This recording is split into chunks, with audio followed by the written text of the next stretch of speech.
Welcome to the Game Changer 00100 show. I'm your host, Game Changer.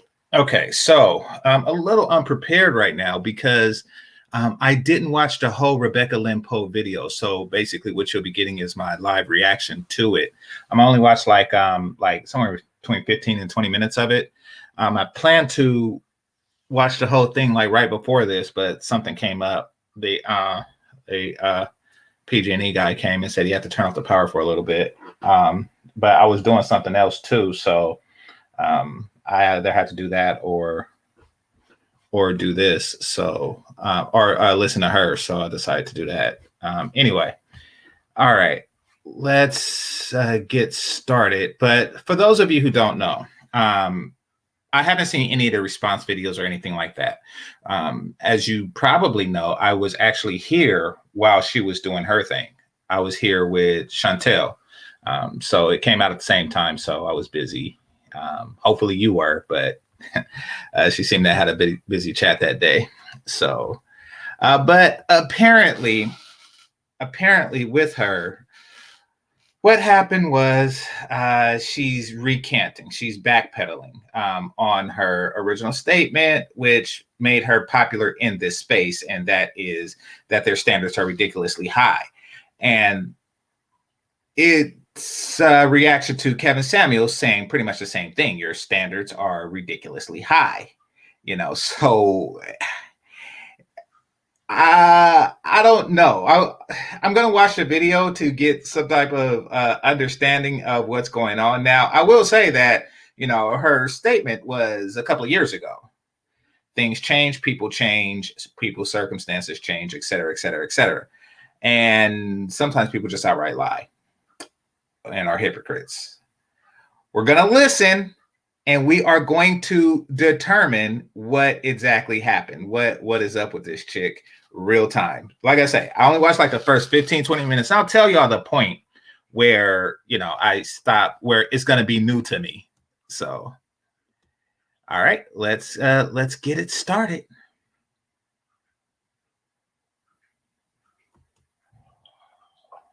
For our audience to build for a second, I am coming on unscheduled. I'm coming on to give my opinion. Everyone is messaging me, emailing me, inboxing me, you name it. And for anybody who has followed me. Wow. That is how the sisterhood work, don't it? Like, oh my God, he said that a woman wasn't good enough. He said that black men have standards. We must contact somebody. Did they have a symbol? Do the sisterhood have a symbol? That like Batman symbol? Like, do they like flash something in the night sky and to a conveniently passing dark cloud, and only sisterhood chick with special contact lenses could look at it and say, oh my God, we have a brother off the plantation. We must unite. And then you have two sisterhood chicks that was on the street corner fighting, you know, and then, you know, the big girl is smashing like the smaller light-skinned girl. And then she says she sees the signal, and then they both just get together and like, oh, we have to put a stop to this. Kevin Samuels said, what?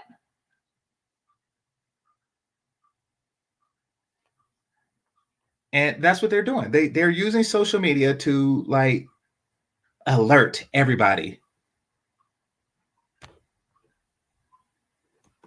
Or does follow me consistently, you know that I'm really off for the month of December.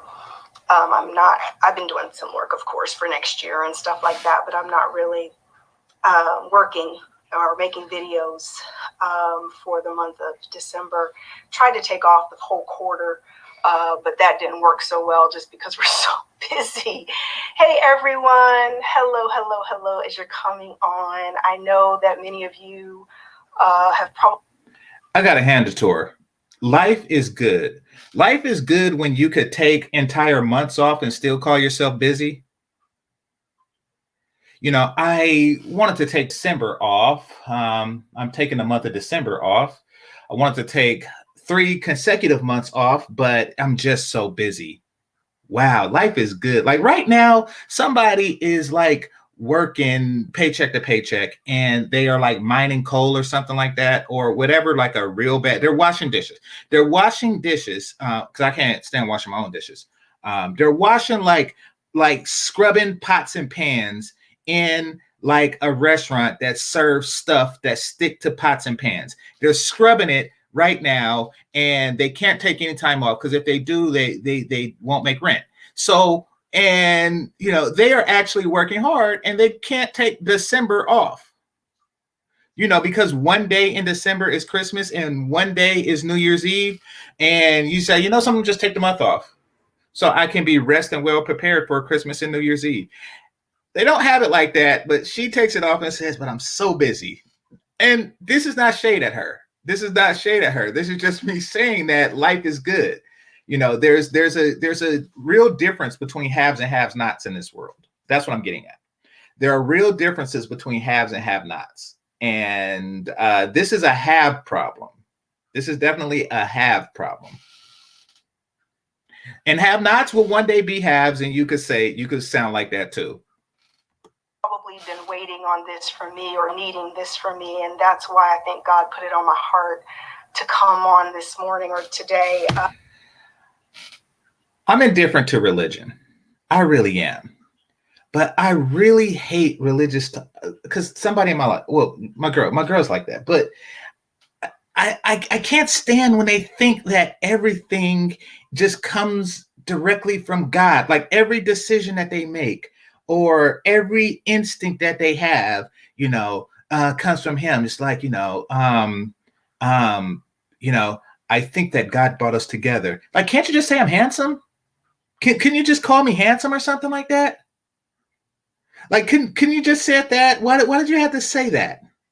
Why did you have to say that he's just sitting there like pairing people? Because if that's the case, then he's the one that puts people apart. I mean, come on now. Let's, you know, and then, you know, if we get married and then, you know, years down the road we divorce, she'll say, I think God brought us apart.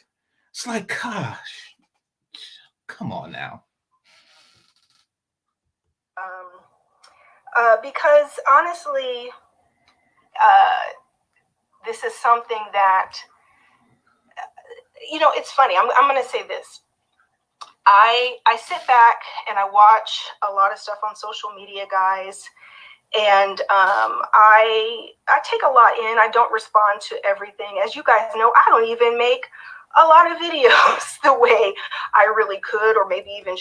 Okay, hold on. Marco, I appreciate you. It says expired holes shouldn't be taken seriously. It's worthless. Well, they give information to fresh ones. I know you like them 18 to 24, but you know they give their opinions to younger women, and you know that's who they look to for advice. And if they're giving them proper advice, I want to address it. You know how I feel about that. Danica, welcome. Y'all check out our book. Submission is Not the Enemy. I have bought it. I have read it. And and do this. There is no better gift that you can give to a young lady that don't know any better than this book.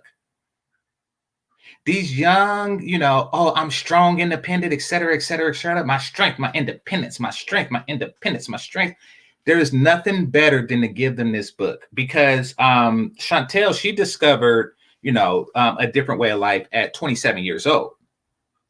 And we all know as men, especially older men like myself, that there is certain things that I wish I had known at a younger age, like say my college years or something like that, So this book will set her on the right path. Now, she might not just read it and then immediately become a submissive pick-me, right? She might not do that, but she will find the light a lot sooner in her life if she reads the book. She's going to have a life experience between the time that she reads the book and the time that she would have came to the realization, just by natural means. She will get it sooner. Okay. And I appreciate the super sticker, Danica. But yeah, so remember that extra copy I was telling y'all about? So somebody won, of course, the contest, but they didn't want to give their address out, and I don't blame them. So I'm gonna gift this book to a family member. All right, so let's continue. I don't know. I'm just busy, guys, and that's one of the things I want to start off with talking about in this video is, there is a huge difference between social media life and real life. I'm going to say it again. There is a huge difference between real life and social media life. Okay, I wonder where she's going with this. I have a real life. I have children. I have a husband. I have a puppy. I have a house. I have, I'm not saying that to say, I'm throwing stones at people, because if you find yourself in a place. That is a stone. That's a stone. I don't have a puppy. You're trying to just make fun of us puppyless people. You think that people without puppies are just online looking at other people's puppies in envy, aren't you? And you're like, there's a difference between looking at other people's puppies online and having your own puppy. What was this comment all about? Okay, now it's starting to get strange. Place where, you need to work on your own life. You need to build in real life. You need to work on you. This has got to be goals for 2021. Well, my goal is to get a puppy, but that's not your, all right. It's got to be goals, because this social media stuff, guys, will have you so hemmed up and so jacked up that you'll start to consume all this stuff and be so out of. She don't understand the irony of spreading a message on social media, not using social media. Pocket, and you don't know if you're coming or going or what's up, what's down, what's real, what's not, what you should do, what you shouldn't do. I mean, this stuff is so jacked up nowadays. And the enemy, so here we go, y'all. Okay, let's go. The enemy. Oh, crap, commercial. My name's Chad. All right, that was a commercial. Wickedness. By the way, Zone says don't get the to get some type of ad blocker or something like that. But you see, I want money, so I don't want to get an ad blocker that will encourage others to get ad blockers, because then they'll block my ads, and then I won't get AdSense. Yes. Principalities of darkness. What does this look like, guys? See, and I know you don't. What's a principality of darkness? So if my English isn't correct, because it's the only language I know besides software languages, a principality is an area that's ruled by a prince. Kind of like a kingdom is an area that's ruled by a king. So what's the principality of darkness? Is that like a area that's ruled by a prince that the sun don't shine on? Okay, maybe I'm wrong. You're not expecting me to come on and preach, but there are forces at will. There are forces that are not on the side of hope, love, grace, peace. No, Captain Cisco, I don't go to church. It's not because of absence of religion, but it just be a bunch of people there with their hats and more lipstick on their teeth than their lips. And it's just, I just man, talking about blizz blast and ham and they not even paying attention. Yeah, it's just not my thing. So yeah, if that's a church saying, then okay. Oh, so it means spiritual creatures. Okay, I get it. No, but I don't go to church. I'll go. Last time I've been to church was as a gift. It was a gift. I decided to surprise my mom on Mother's Day, and and and I went to her house, and she was already dressed and ready to go to church. So I was gonna spend the day with her. So I decided to go to church with her, and then we spent the day after church. But that was the last time I've been to church. I don't go to church. Peace, joy, abundant life, purpose, blessings, prosperity. There are, and I'm going to try to stay focused. So my honest response to this video She's is about to start crying. he spoke to her the way he did. I wasn't thinking about no freaking viral video. She's blinking. Thinking about her. Oh my God. Her. I'm thinking. See, this is an on-demand cry. This is not actual crying. It's not. This is not actual crying, because the actual crying comes when it originally happened, when the wound is fresh. You see, I did see enough of this to see that how quickly the tears turn on and then off. On and then off. This is not the actions of a stable person. This is not. This is the actions of a faker. These are actress tears, and I know what they do. They have their fake lashes. And they rig it to make their eyes water. That's what they do. They like point one of the lashes down and use it to poke at her eye a bit. And then when she blinks 3 times, it starts scraping and then the water start coming. These are fake tears. This is trickery.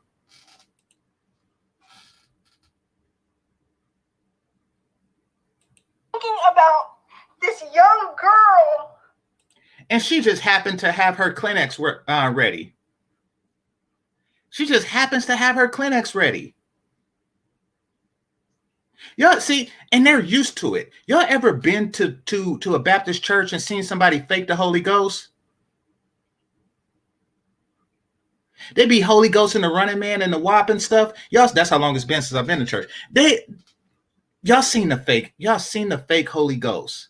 They be faking it. Like sometimes you just see like the regular expression on their face while they be there, and then the deacons be taking them to the back and fanning them down. This is fake. This is like she's used to doing stuff like this. Who just had somebody speak to her in such a way that was so belittling and so degrading, that if this was my daughter, if this was my child, if this was my niece, if this was somebody I love. If this was my daughter, if this was my child, if this was my niece. What if it was your nephew? What if it was your son? What if your son was one of the low-value men that she talk about? What if your son was the guys that she said, this guy is beneath me? What if it was your son? Would you want just like Kevin said, would you want your son with this woman? Notice how she only mentioned the women in her life. Like that's the only thing that brings tears to her eyes. My son just died in a war zone. But what if it's my daughter? What if it's my niece? Your nephew has just died from a new virus that began this year. But what about my daughters? What about my niece? These sisterhood chicks only care about the women in their lives. They give no cares about men. And I don't know who she is. But my heart, young lady, we'll call her. Maybe she's not a girl, but she was a young lady. My heart. You don't know if she was a lady or not. Notice how the word lady is no longer earned. Like it used to be, lady is like the wife of a lord. But now everybody is a lady. No, all right. Said no. Oh, wait a minute. Here's another thing. I got some tissues, baby. Thank you.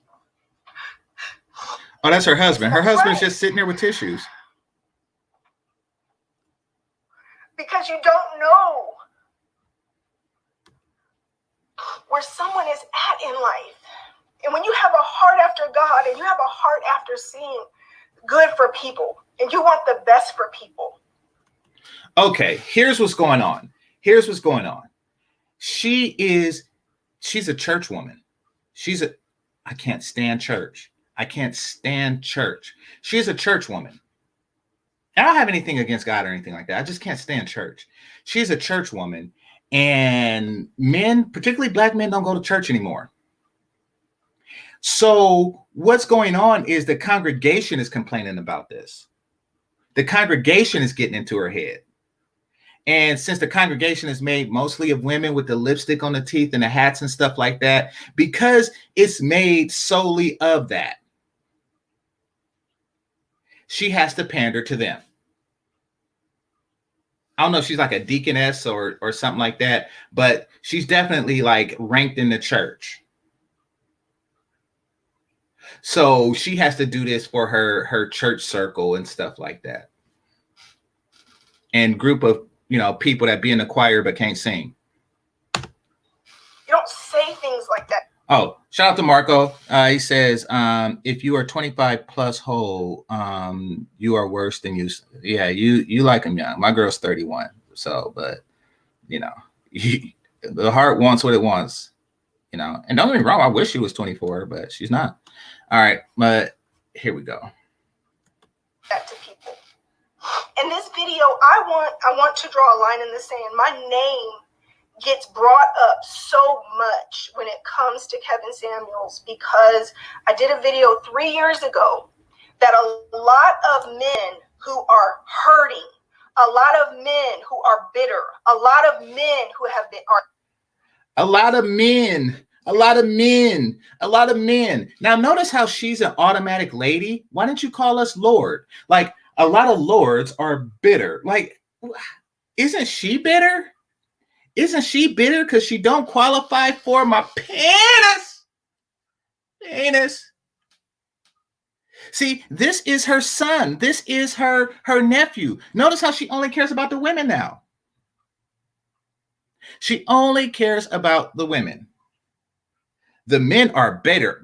But what about the tears for the bitter men? No, now the tears have stopped. Now the waterworks are off. The tears have stopped because she's talking about the men now. Let's listen. Have had their hearts hurt by women. Okay, yes. Men had broken hearts. Tears, please. Took one video I did about some women. Tears, please. Having too. There are men with broken hearts. Tears, please. High of expectations, and some women being too influenced by social media, and that some women are barracudas, and some women of all colors, not black women. I see it in white women, Puerto Rican women, all types of women. A lot of these, there's a segment of women, just like there's a segment of men who are delusional, who have to. But where is the tears for that segment of men? You just got finished crying off of some woman that you don't know. You was crying off of her forehead, and you have no tears for the men who suffer. Notice this? High of expectations. But is that all women? No, it's not all women. All women are not delusional. All women are not barracudas. All women. Now, did Kevin say that all women were delusional, or did he just say that this chick was delusional? He took a proper assessment and said, this is your prospects. Women are not gold diggers or users. Okay, so I'm saying that because somebody want to speak for me and say what I'm saying. My life is dedicated to helping people heal. My life is dedicated. So my life is dedicated to helping people heal, but aren't men people too? Because you just dismissed all of the men's concerns as their problem. Like, oh, his heart was broken. It's this, and this. Well, isn't your life dedicated to healing him? Where is the tears for him?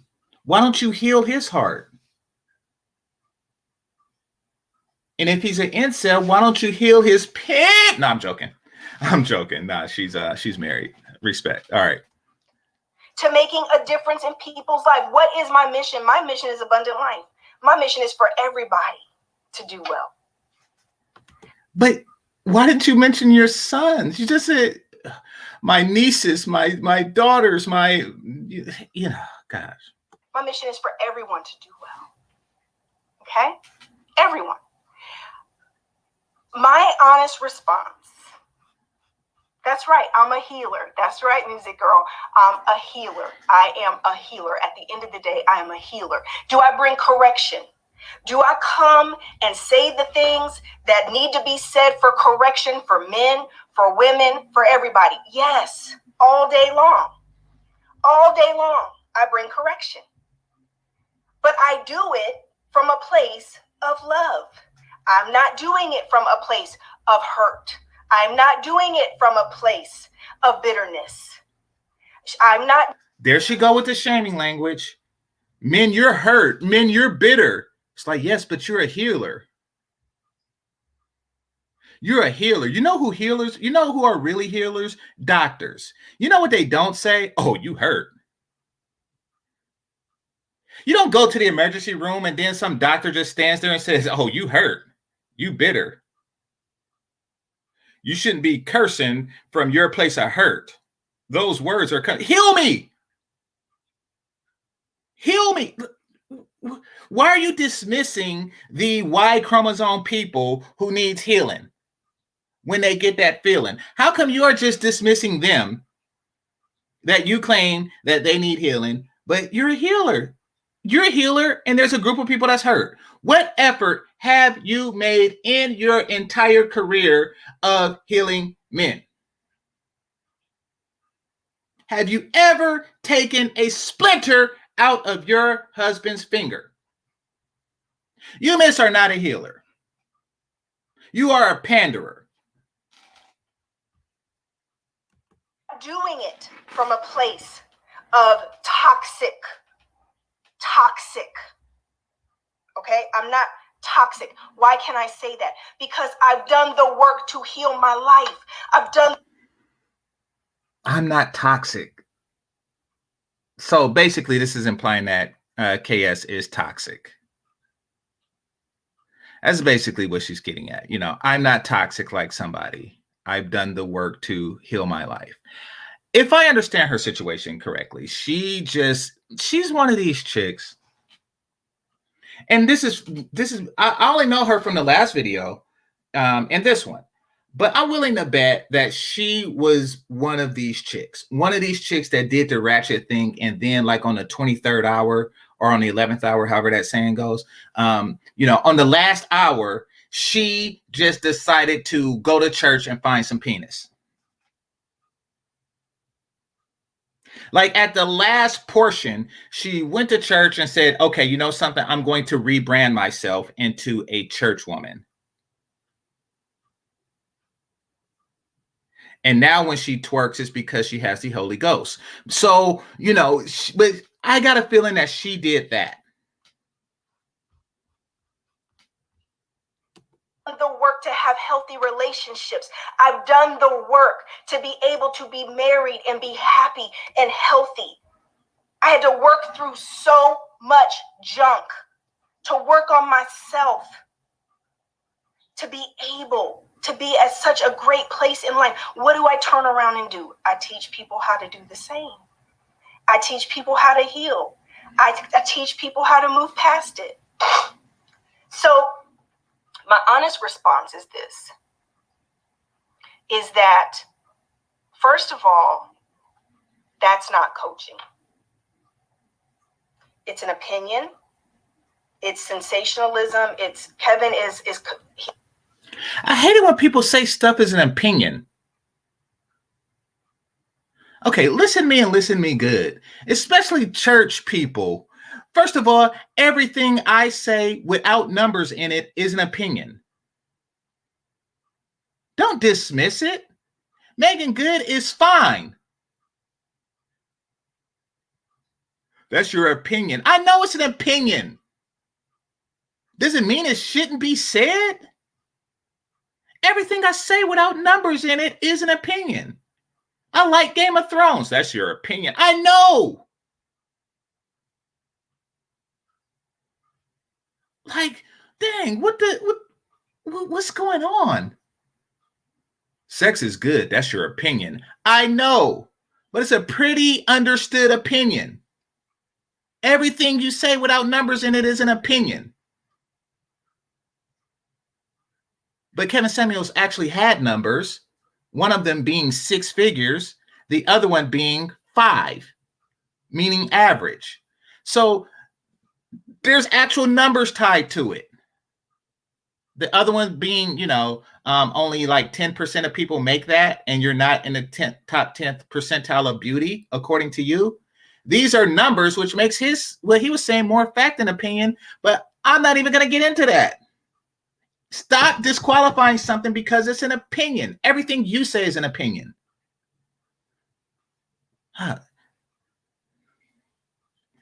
18 to 24, the poppy wants what it wants and knows best. That's your opinion. He's got a platform. He can give, people are tuning in to a show where it's like entertainment. It's where people are tuning in order to be able to have conversations and be entertained. Is it coaching? It's not. It's not. And I'm not even saying Kevin's mean. Is it coaching? It's not. That's your opinion. You see how that works? You see how annoying it is when people do that to you?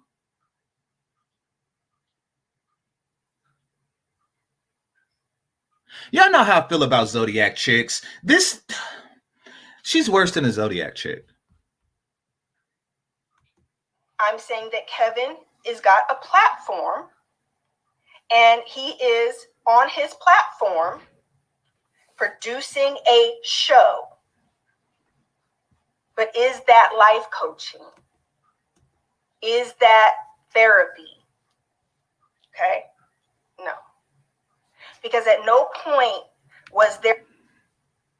Once again, now I want to point out that Kevin Samuels did not say he was a therapist.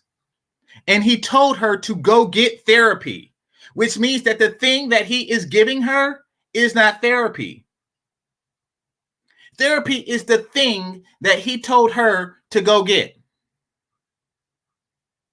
which is something different than what he gave her.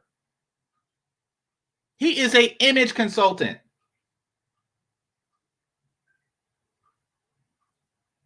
He didn't claim to be. That's not therapy. First of all, that's your opinion. You see, you are an annoying person. First of all, that is your opinion.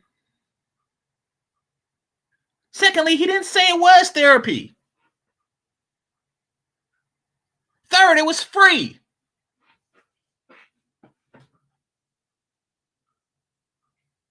Yeah, exactly. Charles, he tells people to go get therapy. He didn't say he was it. If I tell somebody to go get a massage, it means that I'm not a masseur.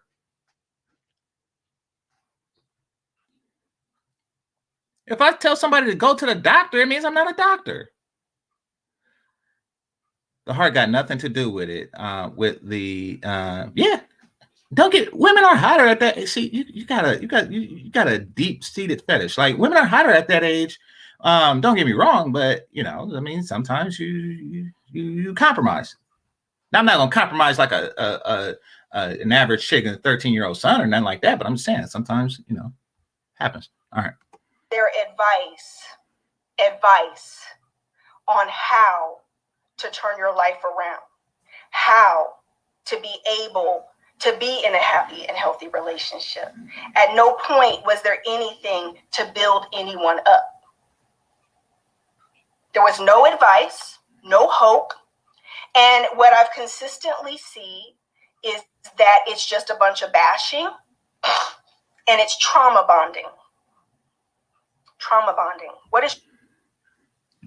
Now, like I say, I don't go to church, and maybe it's a new church word, because I didn't know principality of darkness was a church word. But I got a feeling that y'all just throw around a bunch of crap that don't make sense. But as I understand trauma bonding, is when two people suffer the same traumatic experience and they bond over the same traumatic experience. Like two siblings, and one of their parents die, and they bond over the same traumatic experience, and that is the death of that person. It's something that's done at funerals and stuff like that. In order for Kevin to actually trauma bond with her, he would have to be a 35-year-old average looking woman with a 13-year-old son that also has trouble finding a high value man. Like, that's the only way I can actually see him trauma bonding with her. Anything else would be empathizing with her. Anything else would be like he has empathy for her, just like if something happens to somebody you care about and you give them a shoulder to cry on, then you are empathizing with that person. Trauma. I want to see where this is going.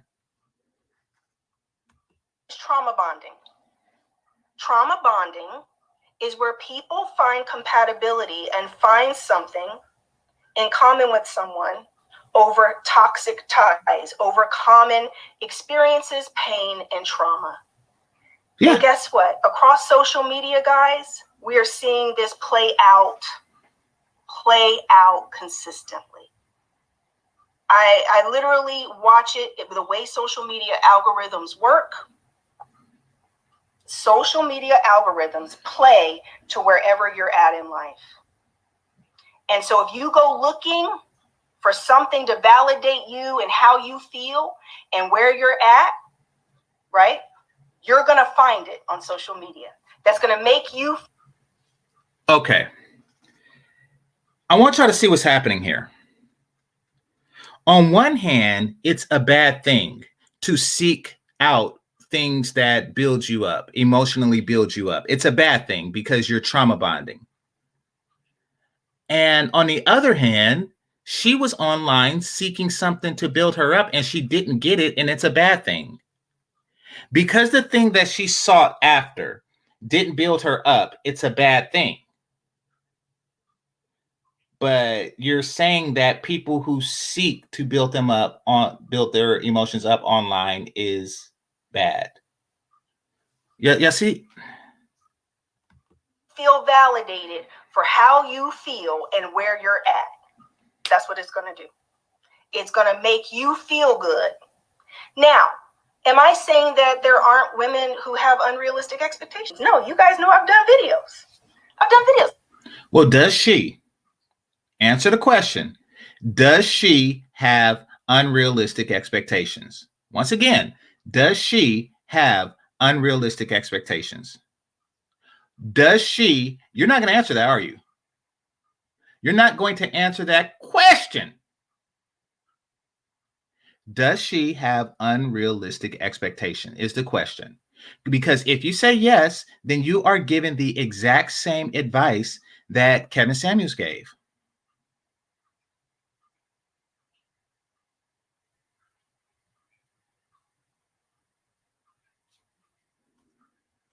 But you're afraid to, but you are afraid to give that advice again. You want to know why you're afraid to give that advice again? Because you got beaten up. You got jumped in the church parking lot. Last time you gave some advice like that, you got jumped in the church parking lot and they beat you so bad. A bunch of chicks with choir uniforms and big hats. They beat you so bad. And now you feel that whipping. They beat you bad and then they trauma bonded with you. And now you feel that whipping 3 years later. That you like, oh, I'm never going to speak against the sisterhood again. I am never going to speak against the sisterhood again. Everything they say and do is right and correct. And every woman who goes to church deserves a 6-figure man. You have ridiculous expectations. But do we have to talk to them that way? No. And just like, what way did he talk to her? She was on her phone. Like he told her in the most polite way possible. Now, is it impossible that she'll find a 6-figure guy? No, nothing's impossible. Is it highly unlikely? Yes. If she invests in that solely, then she will likely wind up alone. Now, basically, she should treat 5-figure guys better. Be more respectful. Don't say stuff like beneath me and that like that. Actually learn to appreciate them. So that's what he said. That's what essentially he's saying. And he said it in a nice, calm, polite tone. It wasn't until she was getting annoying. Yeah. Like there's women who have ridiculous expectations. There's also women who don't have ridiculous expectations. There are women doing their work. He wasn't talking to them. He wasn't talking to the women who don't have ridiculous expectations. He was talking to the one that did.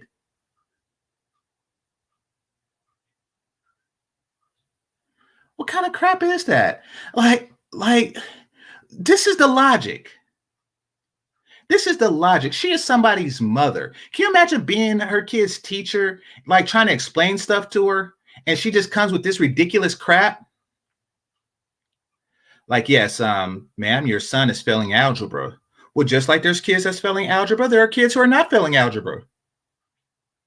Yeah, we're not really talking about those kids. We're talking about your son failing algebra. He is failing algebra. What are you talking about?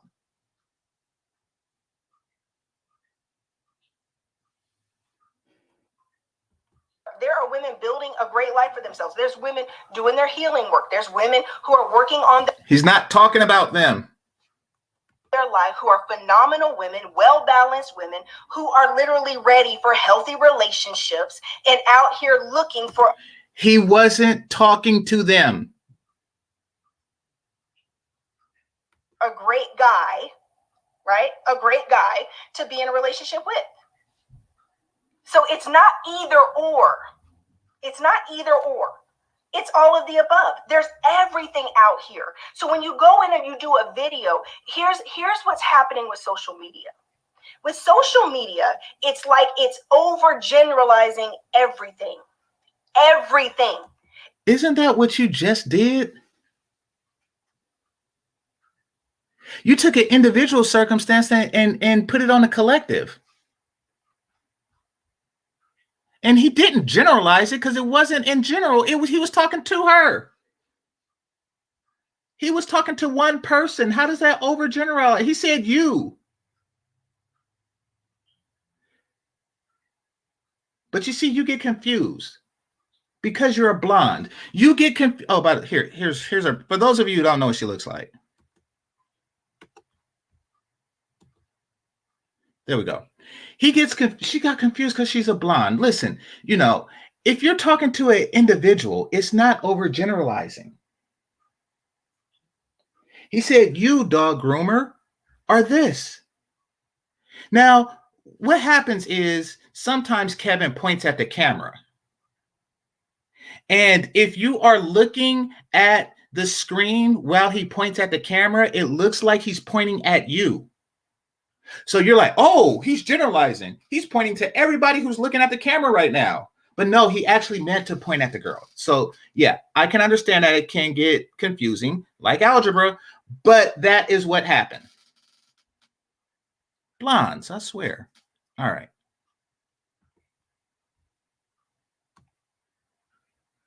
What's going on, Chantel?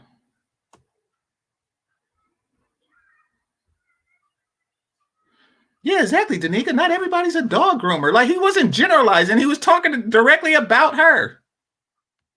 It's like all women are like this, or all men are like. Oh, he didn't say all. Now who's generalizing? He didn't even say all. Your comments years ago, the ones that got you jumped in church, were generalized, but he just said, he pointed to one person and one person's very unique situation. Like this, and that's not true. It's not true. For every woman that's toxic and hurting, or the woman that's hurt, the man that's resonating with this stuff, guess what? There's another woman who's done her work. There's another woman who isn't going to hurt you, who is going to love you. But that's what social media has done. He didn't say that there wasn't. So now okay, here's the thing.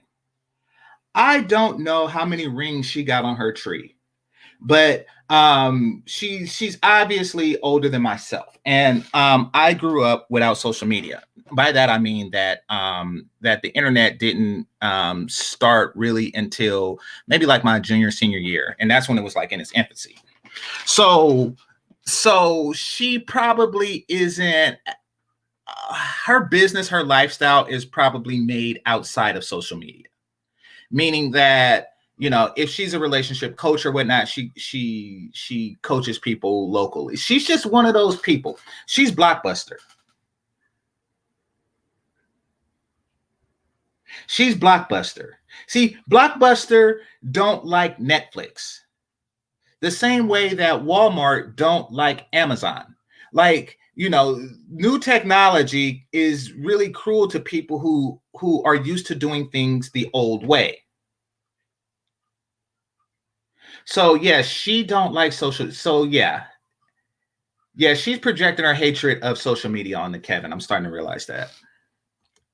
Is that it's given a platform for everybody to voice their opinions, listen. And the hard part about this, what's really hard is, guys, social media is dangerous because there's all of these opinions. Nobody's vetted. You don't know what these people's resumes are to be given this advice. What's your resume?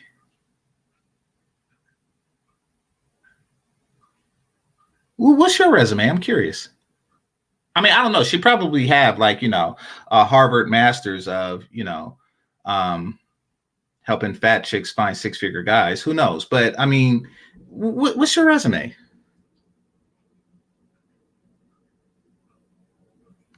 They're just on giving their advice. They're on giving their opinions. You don't know what their life experiences is. You don't know what their background is. Okay, what is the resume? What's the resume? Are you in a happy relationship? Or is your money healthy and well balanced? Well, his resume on this particular situation. Oh, I just came to a harsh realization. I'm gonna say it after this. His resume in this particular situation is he fits her mating criteria. So say I want to, because as many of you know, I applied to Amazon and I didn't get past the fourth step. So their resume of them not hiring me was that that they have the job that I want.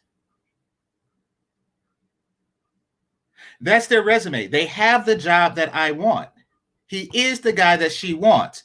Therefore, that's his resume. He knows what it takes to get gotten, and she doesn't have it according to him. That is his resume. But keep in mind, he never said he was a therapist. See, she's upset. She's upset that the thing that she sells to people, you know, by passing out business cards or whatever people do at her age to market themselves, you know, putting an ad in the church bulletin board, you know, or the church programs, by whatever thing she uses to advertise her goods, social media is better. So she's hating on social media and people who are doing the things that she do and better because of social media. Look, this is her right now.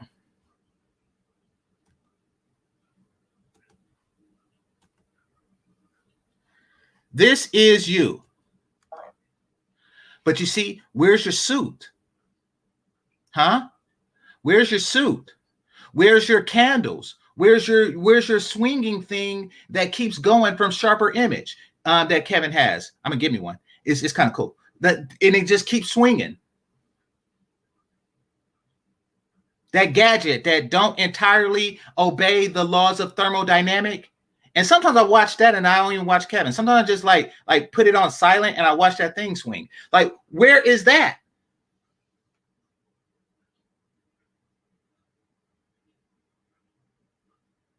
That's his resume. He has candles and he has a swinging thing. So his resume is better than yours. Dang it.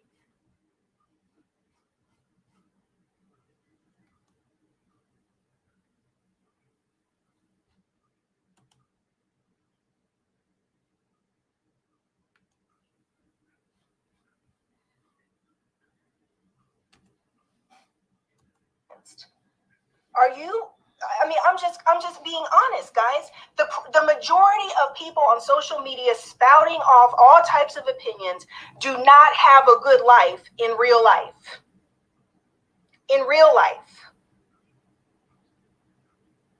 But yet they're on setting themselves up. Oh, by the way, the realization that I had, that the realization that I had was that she married just for credentials. She married just to put that on her resume. Her husband doesn't realize that he is a prop. He is a prop. She married just to say, just to shut those chicks up. Because she married later in life, I could tell. She married just to shut the chicks up that said, "Where's your man?" And she went to church and found like, "Oh, here's one." She just found the first one that was looking up her church skirt. So she just got herself a guy just to say, "I have credentials now." And she got herself a puppy just to say, "I have credentials now. I have a husband and a puppy." Like, she got all this stuff just to project, everything, for all the husband puppyless women out there. That's what she did. This isn't real. What took you so long?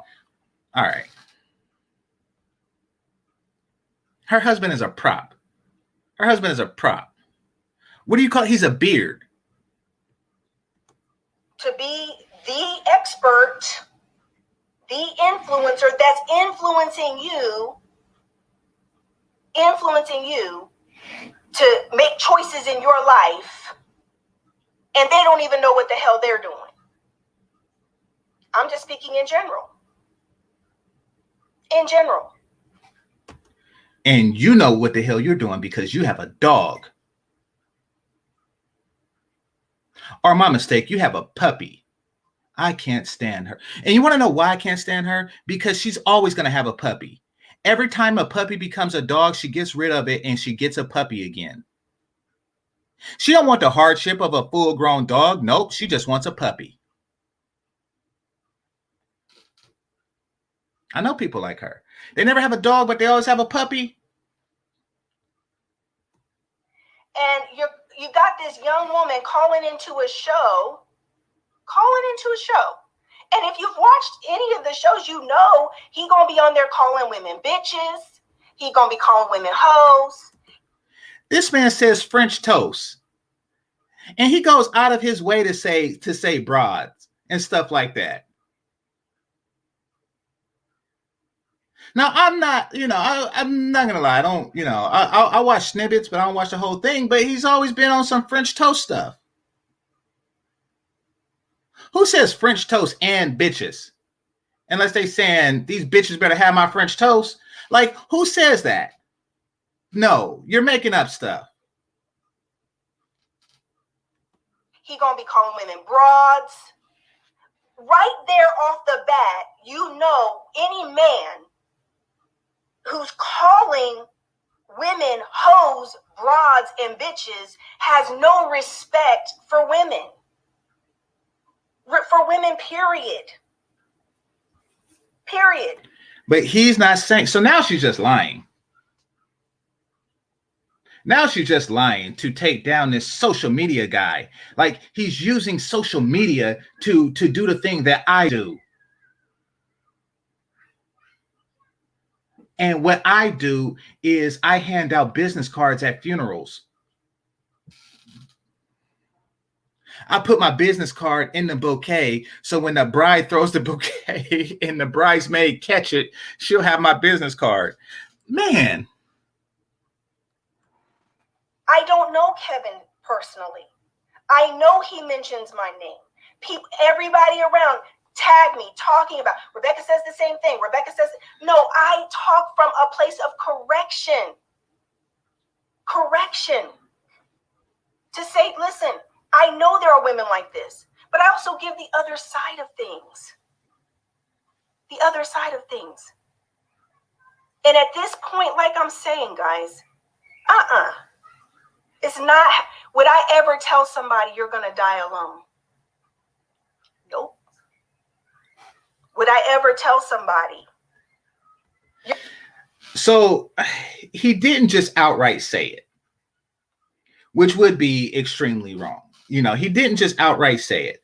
He basically said, listen, if you continue down this path that you insist upon, then that's the ultimate result. Like, you are very disrespectful towards the men that you should be willing to consider as long-term mates. You're very disrespectful towards them.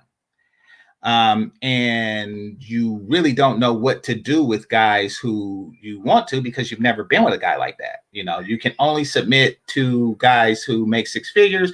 You've never been with a six-figure guy, which means you've never submitted before in your life. You know, you have years, you have decades of experience disrespecting men. You should probably be more respectful to the guys who are, you know, five-figure earners, is what he's saying. And if you don't, you are going to die alone. What happens when a dog groomer dies alone? Like, do the dogs eat her? I don't know. Yeah, that's nasty. Just dying mid-groom? You're average at best. Can I tell you what's average? Can I tell you what's average in America? What's average in America? She said she was a size 3. If you a size 2, 3, 4, you are not average in America. Do you know what's average in America for the average woman is a size 12, 14? That's. Yeah, exactly. She she did want to move herself away from that and move her, because basically I think she took you know, she probably didn't get jumped to church, but she probably did. But she took a hit from what she said years ago. She took a hit from that, and she wants to, you know, reestablish herself into the females who would purchase her service. And yeah, this is her chance to do this, and also just downput social media in general. Okay, so she's saying, you know what average is. Now, this is the part that I left off on. But this is the part that I remember the most, probably because it's the last thing I heard. But I remember it the most because of what she's about to say, because it's very similar to what I was saying. Average. Average. You a size 3, 4, you are not average in America. Boom. In America. In America. Lovely. The men that she is going after have passports. They're not bound to America. You are now competing in the international realm. You are. You're competing with you know, guys who can travel, you know, at least once or twice a year, and they're measuring you by international scale.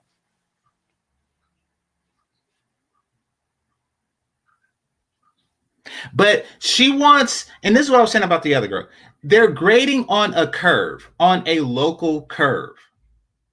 They're not grading on their own curves. No, they're grading on the curve. They just look around and they see all the fat chicks and they say, okay, I'm the slimmest one here. That makes me the hottest. It don't work like that. Yes, it works like that to the brothers who are bound to the block, or the 4-block radius that they never stray from. I'm pretty sure you're the finest thing in the 4th block radius, dear. But to the men who do not live on your block, He don't see you that way.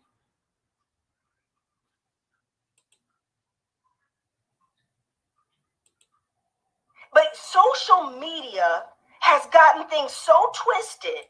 And guess what? A lot of your average women, size 12, size 14, are married right now with children. Are these guys six-figure?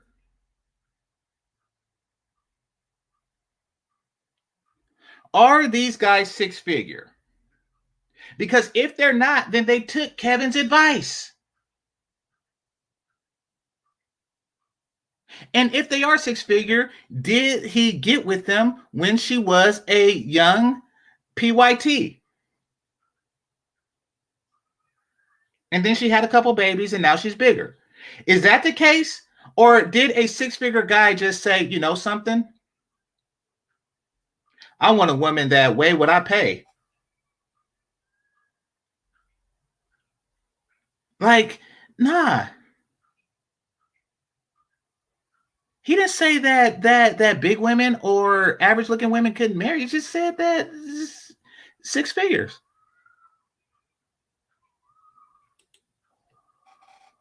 With children. And if you go and you sit on a bench, Carrie and I do this all the time. We'll go out. That's another thing. Public benches should not be made for big people and big women in particular, big people. I mean, come on, because what you're doing is you're taking up extra space. You're taking up extra space. So two people could sit where you're sitting. We just people watch. Just go people watch. People watch. What do you see? You see average looking people with other average looking people just as happy holding hands in relationships. Are they six-figure? She could be one of those people. She could be one of those people if she didn't have like such a ridiculous economic criteria. She would be one of those people. In relationships. So all this social media stuff, you're going to die alone. You're average at best. Hold on, guys. At the end of the day, real life is going on. Real life is going on. What is this? What is this weird smile? What is this whole Mrs. Grinch smile that she has going? Oh, do you see that? Y'all see that? Y'all probably can't see it because of the resolution. But look at the teeth. Look at the teeth right there. I'm telling you, the lipstick, whatever lipstick they got, it gets on their teeth. Why don't they just have regular? I don't listen. Never wore lipstick ever, and I don't plan to. I don't know the science of it, but why is it that y'all get on your teeth? Maybe you ladies can tell. Or is it like cheap lipstick or something like that? Why is it on your teeth? Because like I don't see it. Like Melody's hers don't get on her teeth and like regular. Like I watched Danica. I don't see lipstick on her teeth. Why is it on her teeth? Or does she have bleeding gums? Like y'all see that, right?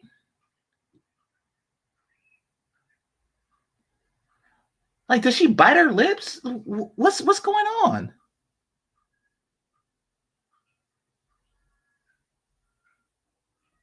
And why is she smiling at this?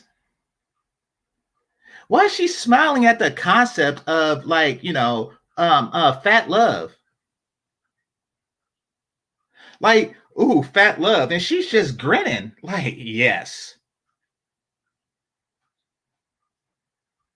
See, chicks like this are happy at the notion that men are lowering their standards. They're happy that men have low standards because it just makes them feel like relatively. It's like that C student that's just happy that the curve is low because they're an A student here.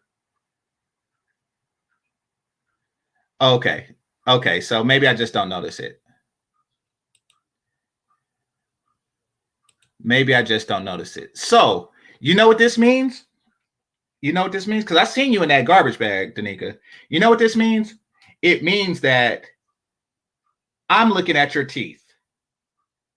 Ladies, if a man is looking at the lipstick on your teeth, you are doing something horribly wrong. If a man sees your entire everything and then he says and he zeroes in on the tooth with lipstick, you are doing something horribly wrong. Oh, okay.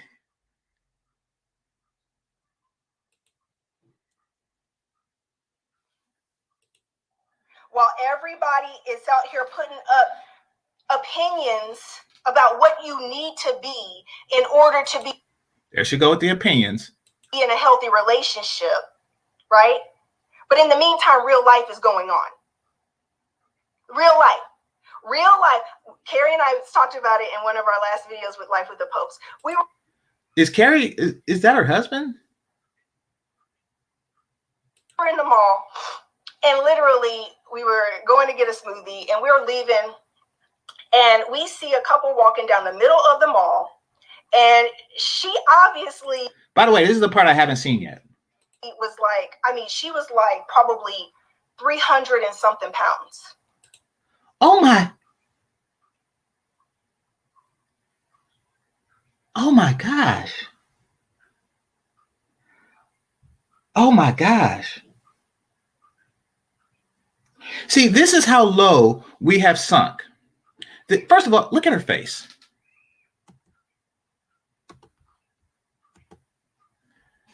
Look at her face. Look at how much joy it brings to her soul to just know that a 300+ pound woman exists. She's just happy. Like, she was like 300 and something pounds, and she's happy. I mean, I don't know where this story is going, but she's happy just knowing that a chick is out there that big.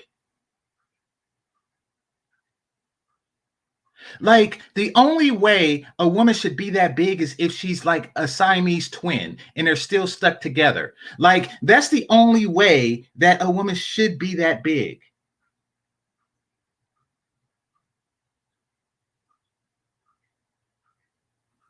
You know, there was a time where humans didn't get that big. Like, they like, because back in the day, in the old timey days, before I was born, like 100 years ago, you would see like these old carnival posters. And they would have stuff like, you know, come see the 250-pound woman. Like, that was like such an anomaly that people would go and gawk at her and throw kettle corn at it and poke it with a stick. Like, come look at the 350-pound woman, or no, 250-pound woman. That was like the fattest woman, so big that she had to be in a carnival. But now the audience is 250-pound women, and they're looking at the 600-pound woman, and she's smiling. She is just a grinning. She's just a grinning at it.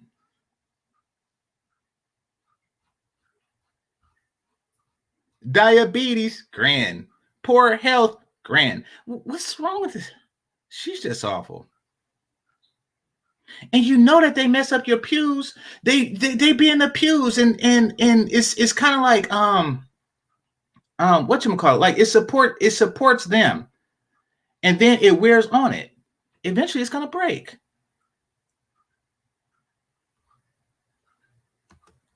All right, let's see where she's going with this story. 300 and something pounds, easily.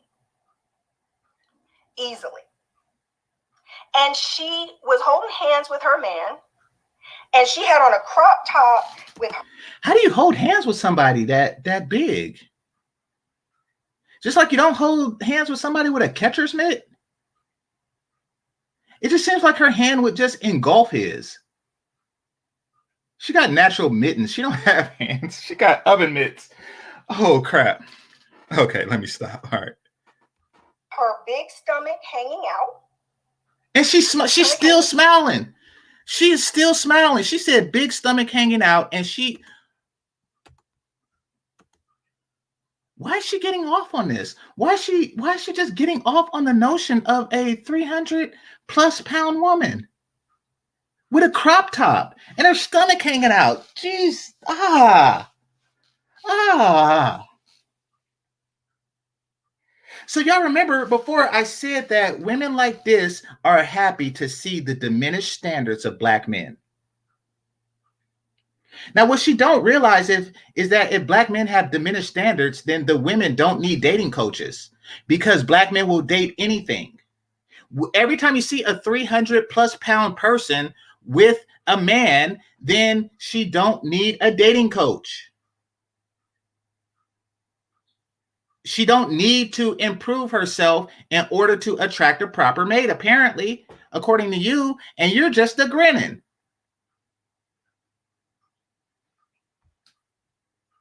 And I bet you he's not big. I bet you this is one of those relationships where he is more handsome than she is pretty.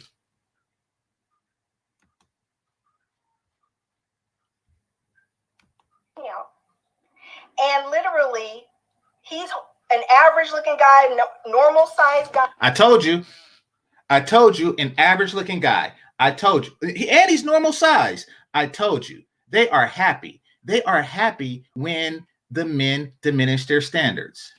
Why? Because she's stupid like that. She's stupid like that. You see, here's the thing. Here's the thing that people don't understand, especially you beautiful women. And I think the beautiful women are getting it. That's why they're called pygmies, and because they get it. If every man is dating down, listen, if we live in an environment where male 10s date female 5s, then what is a female 6 gonna date? All of the male 6s are dating like 2s. What is a female 7 gonna date? And what is a female 10 gonna date? All the 10s are dating like, 6s or something like that.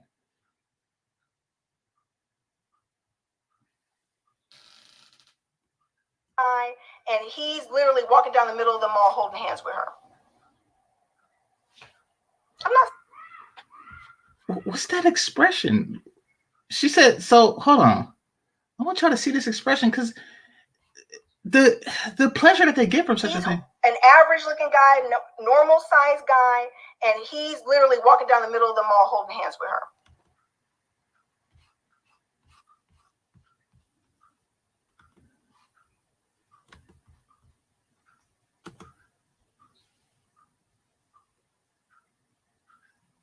What's that expression? I'm telling you, they just love seeing diminished standards.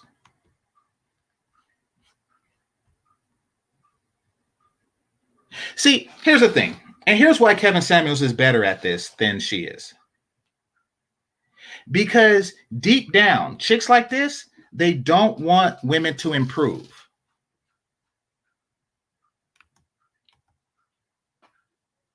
You see, like the Chantel, the Danikas and stuff, they know that they'll still be the hottest chick. But chicks like this know that if that 300-pound chick were to improve, she'll have competition. She loves looking around and seeing a bunch of fat chicks and feeling like the hottest chick in church. She loves it. She loves it. She loves the lowered bar.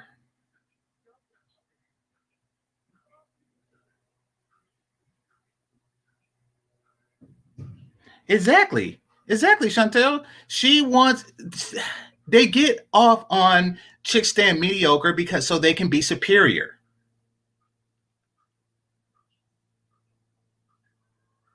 Like I'm the best of the worst. They're not looking to be the best of the best. They're looking to be the best of the worst. She sees women as competition, even though she's married.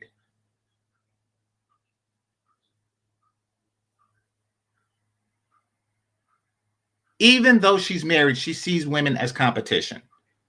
And she looks around and she sees a bunch of 300-pound chicks and she's like, yeah, I still got it. I still got it. Plus I'm blonde. That is what goes through her head. I see that hole, the decency to the decency to fix her teeth at least. Probably, I don't know. Maybe like she had braces and she just got too much lipstick stuck in it. Who knows?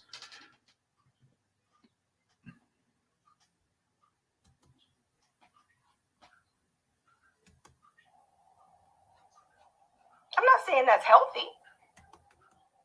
I'm saying that at the end of the day, people are out here in love and in relationships and aren't perfect. They aren't a size. Oh, hold on. I want to listen to this. Size 2. They aren't a size 5. There aren't a size 2. They aren't a size 5, and they aren't six figures. You forgot about that part. You see, it's okay for the men to be imperfect or for the women to be imperfect. You know, they're not a size 2. It's like, but the men are not six figures. Yet. And that's another thing. Like, can't you just wait? If that's such a big concern, but no, you can't submit temporarily. You can't submit until he does. This week he's mopping floors. Next week it's the fries. Oh, a whole week? I got to submit a whole week? It's like, come. These chicks, I swear. So it's okay for her to have demands, but it's not okay for a demand to demand. Or the man to demand. Yeah, that's what I meant to say. Let's continue. I'm just speaking what I know. You don't have to be perfect, right? And I know you're saying she didn't want an average man. You're missing the entire point, Rebecca. I understand what you're saying. I'm not talking about her, right? Oh, see, I didn't know she was going to. So she read my mind. But I'm willing to bet you she's about to say but. And remember, anything before the word but is bullshit. But let's see. Now, I'm talking about the effect that. Okay, so no, she didn't say but she just segued. This stuff has on everyday people who are literally watching this stuff and consuming this stuff, and then saying and internalizing and saying, I'm destined to be alone. So there's nothing wrong with the people who are consuming this stuff saying, I only want six-figure guys? Or for guys to walk around thinking I'm so less than that I have to get a 300-pound chick? That's okay. Where are your tears for them?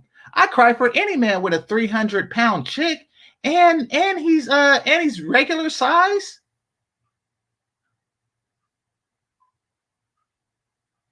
I'm curious, but I don't want to know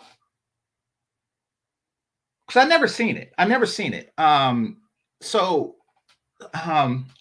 don't watch it, but I don't know how to get to the vagina of the big chicks because I don't watch it. Listen, call me immature, right? Call me immature, but there's things that I don't look at. Guys kissing on TV, I just look away.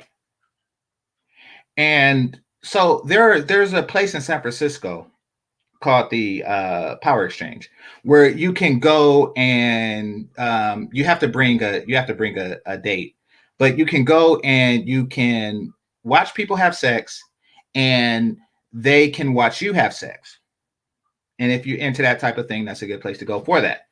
So, but every now and again, it'll be a big chick.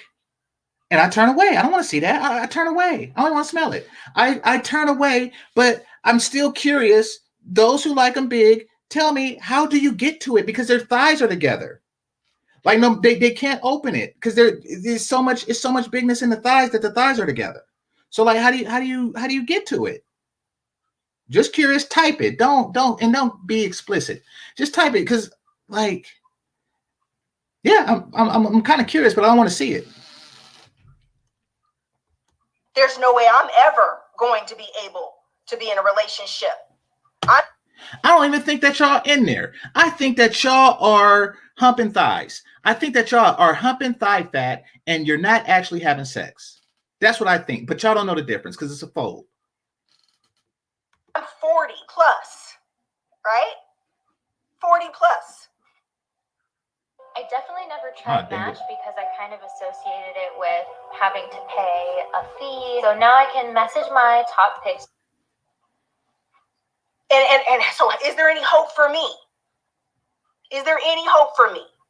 Listen, if you don't like what I got to say, y'all can leave my channel for all I care, because you were attracted to this channel off one video. Oh crap! So and if you they talking crap in the chat room. Hold on, let me see. Who's in there? Oh, Melody, you in there? Oh, so that's what happened. So Melody said she wants a high value man, and then that's why she changed what she said. So she read Melody's thing, and she's like, "Oh, I know she wants a high value." Yeah, so she didn't have like a good comeback to that. Good point. So she didn't have a good comeback to that. Okay, Nick Penn, see you. I see you. Edward Anderson, I see you. Okay, Jack Nickelback. Okay, Jack Nickelback says, "Why is average to women offensive? Like most people on earth aren't average by definition." But she's not asking for average. I think he means our average, but yeah, I know. I get what you're saying. Yeah. So yeah, somebody said obese women with broke men. Yeah. She didn't she didn't get the income of the guy that was walking down the mount. I mean, but just point him out. Point out the 6-figure guy who just went up to like a 300-pound chick and took her to the mall. And what's the car situation? What's the car situation? Because like she could knock it out of gear, like with one of her thigh meat. Like her thigh meat could put the car out of gear.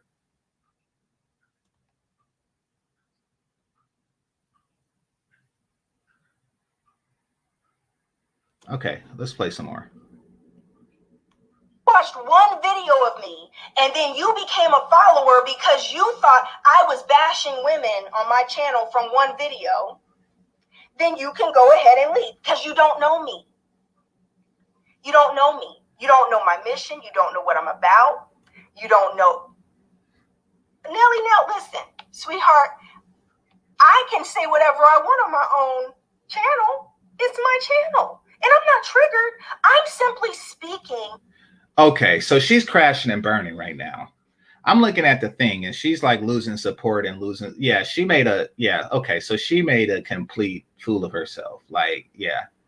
She thought that this would resonate because of her personal circles. But, to regular society, that's not okay. It's not like a good thing. But, the people that you normally cater to are the 300-pound chicks.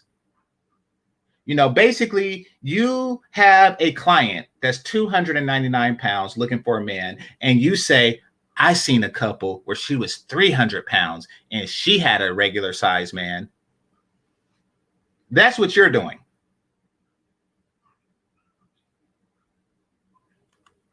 What I know is truth. What I know is truth. What do I know is truth? That I'm married and that I'm happy. Are you 300 pounds? And that I have 6 figures in the bank? No, in the bank, not making 6 figures. I have 6 figures in the bank. Oh gosh. Okay, now she's bragging about her income. Okay. That we make millions doing what we do. That I'm in a healthy, happy relationship. She makes millions doing this? No wonder she's upset at Kevin. She really is Blockbuster Video. Like she basically found a niche to where she make millions selling dreams, and Kevin threatens that because they could just go on Kevin's show and get it for free.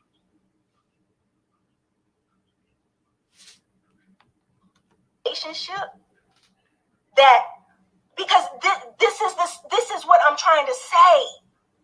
I'm coming to bring truth and instruction, right? In order to help you live better, in order to help you thrive, to live out your dreams and to be everything God's called you to be. But at the end of the day, like I say, and then they just drag God into it. Oh, see, that's what I hate. That's what I hate. to be everything that God wants you to be? Did God want you to be 300 plus pounds?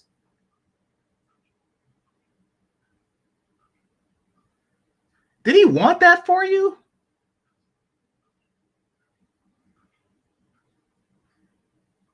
If so, then she must be full of the body of Christ. She must just go to communion and eat a whole loaf. She just goes to communion and eat a whole loaf of bread, and grape Kool-Aid every communion.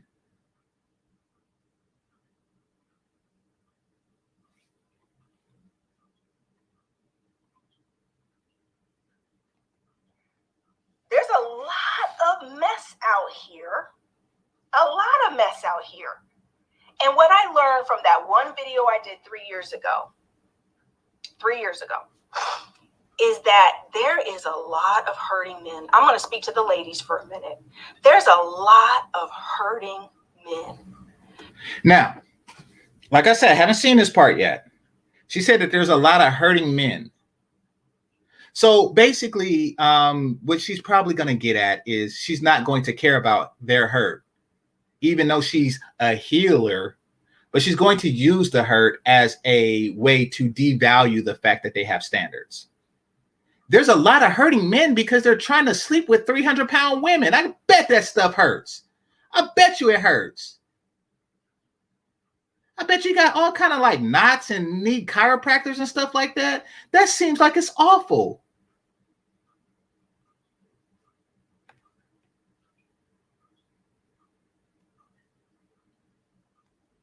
And men, if this is you, this isn't how. Do you know that happy men don't talk to women like that? You know that happy men don't sleep with 300+ pound women?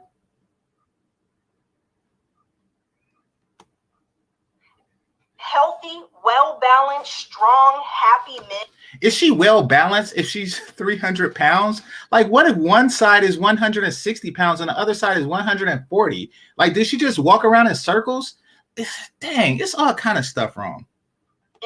Do not feel the need to degrade women. Do not feel the need to talk down to women. She degraded herself by being 350 pounds. You need to talk to Chantel and get a workout routine. Do not feel that happy, strong, well-balanced men do not talk to women like this. Healthy, strong, well-balanced men are able to literally stand in their strength and be able to speak in a way that can still bring correction. Insecurities are loud. He wasn't loud. She just went awful. She just went completely awful. That's that envy. That's that envy. Her pockets is getting tight. Her pockets is getting tight from the invention of online, dating, mating, and relationship advice. And she's still on AM radio. So she feel her pockets getting light, and she's just trying to, shame the new way of doing stuff. She took out an ad in her local paper, and she's upset when she sees Kevin Samuels making money, doing what she doing. Confidence is quiet. Insecurities are loud. Confidence is quiet. And so often what's happening on social media is that because everybody runs to all the sensational, dramatic, because everyone's now, it is literally all about sensation. You see that? I told you she hates social media. She keeps bringing it up. She hates social media because it's digging into her pockets. Sensationalism. It's all about reality TV. That's not social ratings. That's not social media.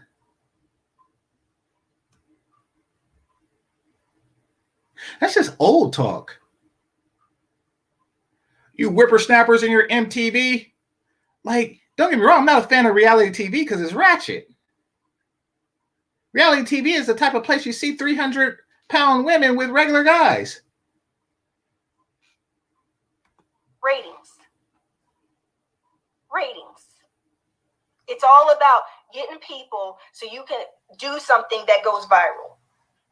But I'm going to say something. I'm going to say it real loud and clear. God ain't in it. Oh my! Oh God! Y'all see why I hate this? This and Zodiac chicks stuff. Gosh, just gets on my nerves. This gets on my nerves. Why do people talk about God like he's the homie?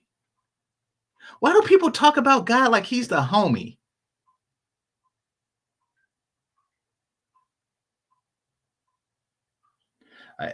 Hey, what up, Rebecca? What up, God? Hey, are you in this? Nah, I ain't in this. I remember a couple months ago, I done set up a 300 plus pound chick with a regular guy, but this I ain't in. I'm into getting, 6 figures to 5 head women. I'm into making sure that single mothers, the ones that broke my coveted gets coveted, but I ain't with this. I've been working on ways to see that every woman gets a 6-figure guy, but I ain't with this. You know how I get down. She's like, yeah. So, how's GC doing? Or JC? He's good. He's cool. His hand is healing. So, his whole hand is looking real strong right now. Like, what's God's not in it. Do you think that anything he said to her in that video was building her up or bringing correction from a place that's going to cause her to be able to reevaluate, rebuild her life? That's what I'm saying, Young Jay. Oh, me now she's a pastor because I am a pastor. Oh my God! See what I'm saying is like with. So she's a pastor, and this is what church has been reduced to. So people congregate. You have a congregation of people who gather around and listen to a woman with blonde hair talk about blizz blazz and ham. Are you kidding me? And don't get me wrong, I don't know the Bible back, from cover to cover or whatnot, but I'm pretty sure that there's a passage in there that God said, women shut the fuck up in church. I'm pretty sure that there's a passage or something like that. I think my grandpa told me there's something like that said that. It told him to wear a hat and shut the fuck up in church. What is that, like Ulysses 40, 20 or something? I don't know, but I'm pretty sure it's somewhere in the Bible. Oh, this is no wonder. Yeah, this is all. Oh, crap. This just gets worse and worse. Social media, people don't even know who you are, right? Don't even know who you are, but go off of one thing they see. That's right. I'm not on here to break nobody's spirit. I'm not on here to be.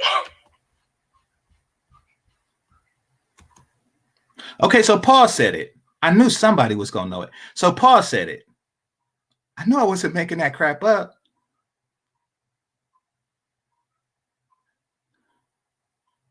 So she's a pastor, and she's going against the Bible just by pasting.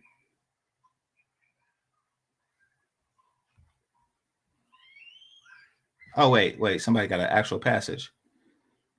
Corinthians 14:34 said, let your women keep silence in the churches. So she's just talking. Okay, you see that? They just listen to what they want to hear from it. Church has just become, yeah. I used to go when I was a kid. That's how I got into the Boy Scouts. But it was different back then. For it's not permitted unto them to speak, but they are commanded to be under obedience. Yeah, exactly. This is the submission talk. This is the submission talk. God wants you to submit, but you omit that. And You omit that because it doesn't go with your brand and it doesn't keep that 6 figures in your bank account. But God says this, it says, shut up in church and be obedient and obey thy husband and thou shalt not be fat. That's what it says. And you don't want to listen to that because it goes against your bottom line. Right? Mr. J says, please make me a moderator. I made you a moderator, sweetheart. So I literally just want to come on to say, where's the comments at? People start commenting. If you're a woman and you're getting discouraged, you're getting depressed.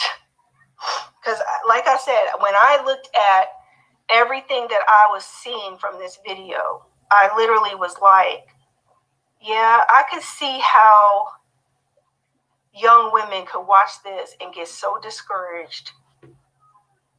And right. That's the point. It was supposed to discourage her from making this bad decision. It is a bad decision, her not respecting 5-figure guys, hardworking men. That's a bad decision. Basing your value on your income is not a sound decision because guys who have higher incomes don't value women based on their income.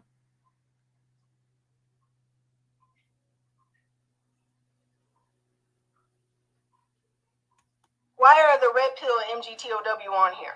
Right? I mean, at the end of the day, guys. Dang, commercial. All right, hold on. Give me a second. It's up to you to be able to get help. It's up to you to say, I'm going to work on me. I'm going to be the best me that I can be.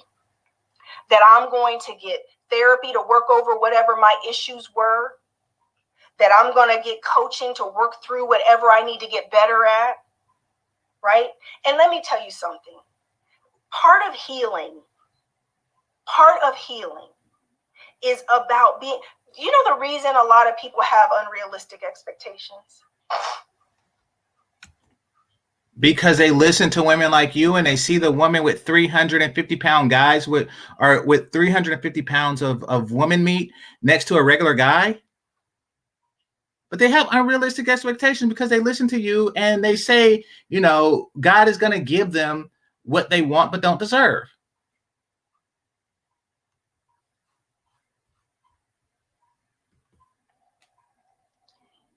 Somebody says, I feel like she is right, but it doesn't mean he wasn't talking facts. And the person whose name says me. Let me tell you something, me. And this is the thing, and this is why everybody says, Rebecca says the same thing. I am tough on women, me. I am tough. I do tell women when they have unrealistic expectations, but it's how you tell people. No, you told them that 3 years ago. It's how you talk to them. It's how you bring correction. It's how. It's not always what you say. It's how you say it. How you say it. Here, I'm going to refresh it. Hold on, 2448. I'm going to refresh it because the chat room isn't moving. And I want to see what people are saying in the chat. Literally. Hold on.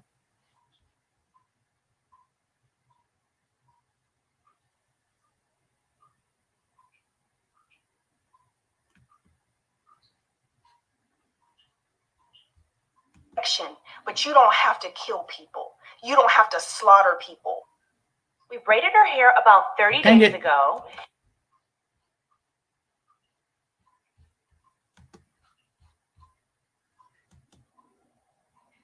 Anyway, I want to just say to women, do your work. And there are good men out here.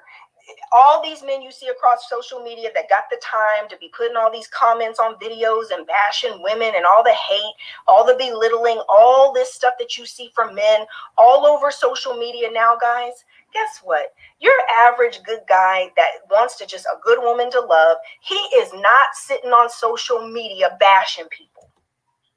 Well, he should, else he'll wind up with a 300+ pound woman. I need to bash her into shape.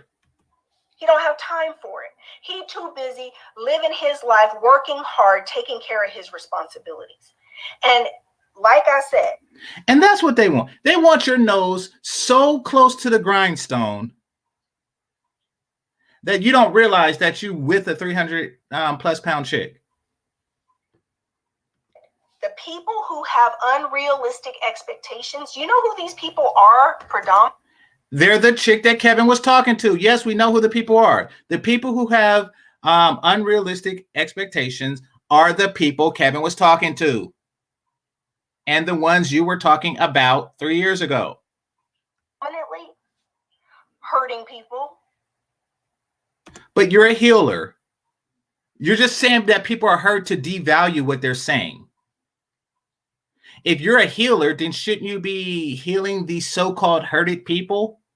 And since they're online, like you claim, shouldn't you just be online healing people?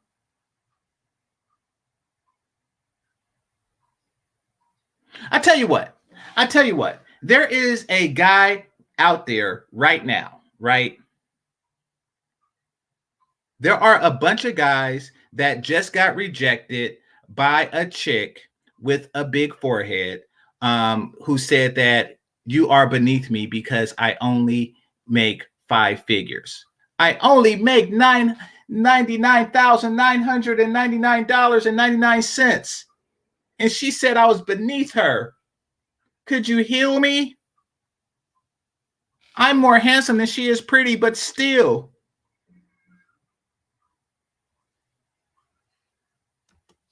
Hurting people. It's people who are hurting that have the most unrealistic expectations. Why? Ego, validation.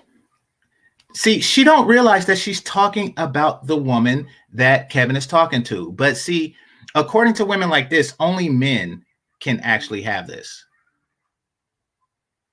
If a woman is hurting, then you cry for her, or you give whatever that was that you were doing, with her, because that wasn't actually crying. And your husband's sitting there with his masturbation Kleenexes, just waiting to give it to you. Come on now. Right? Deflection. People looking for things because they're looking to be validated. They're looking for identity. They're looking for love. They're looking for attention. They're looking for all. It's funny because the woman who called Kevin was looking for all those things, but that's okay.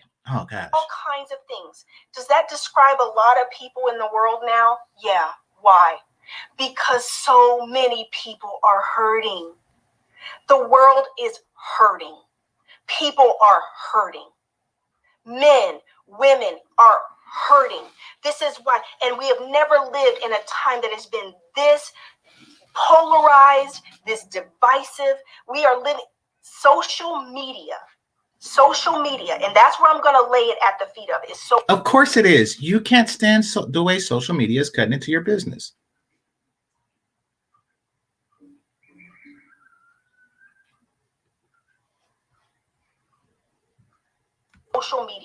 Social media was created.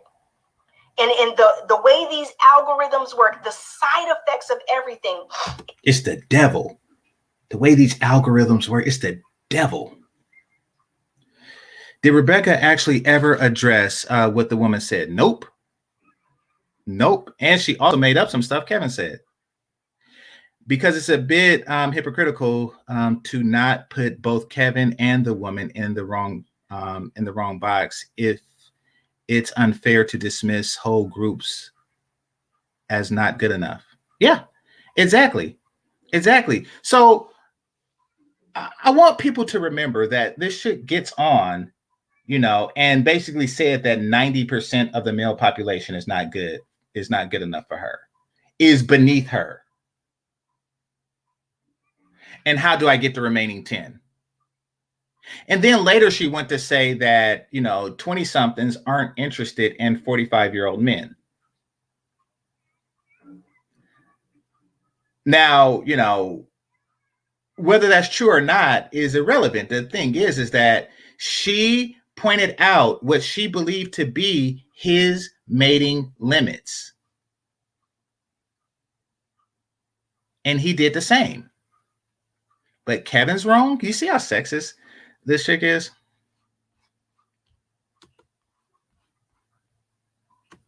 Is divisiveness. Divisiveness. Social media is dividing us. Social media is causing.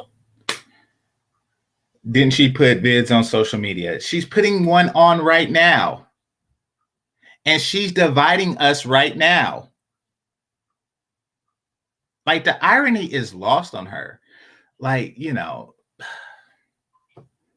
And y'all wonder why brothers don't go to church anymore.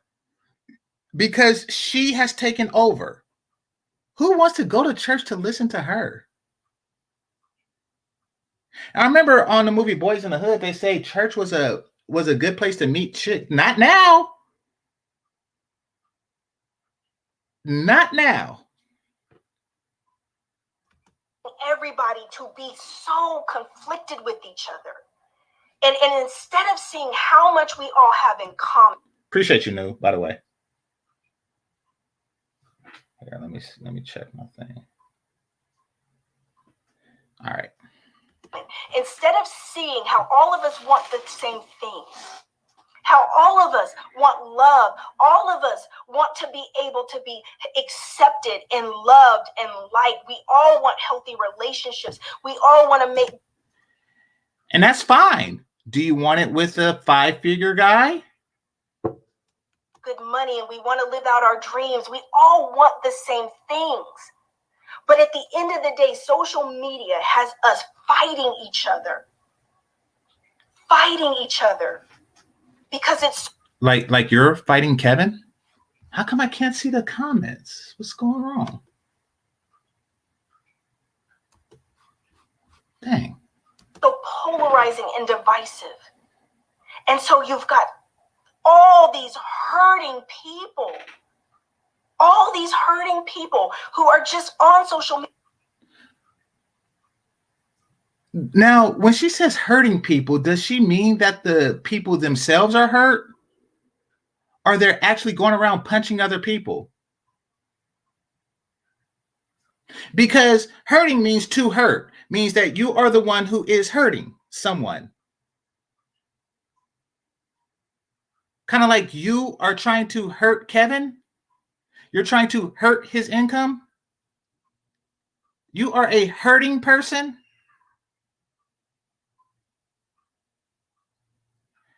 So I get the feeling that the church has like a completely different lingo that I long since forgot. I used to go to church way back in the day, back when they got the Holy Ghost before all the new medications came out. I used to go back then.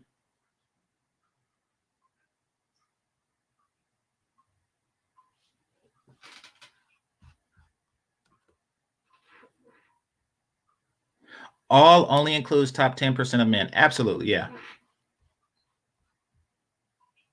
And it's spewing across every platform. Men and women who are hurting, and they're giving opinions and they're hating, and it's just more polarization. And I'm about healing. Love. I'm about love. Hi guys, I'm Matt. Hold on right quick.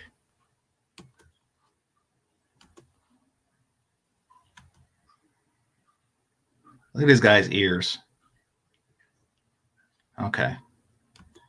Yeah, that's what you get for making a commercial. All right, so here, let me just put put it on mute and play past that.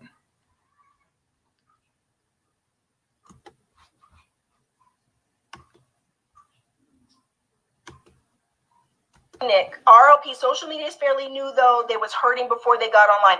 But now what's happened, I encourage everyone to watch a documentary on Netflix called The Social Media Dilemma. It's on Netflix, guys, Social Media Dilemma.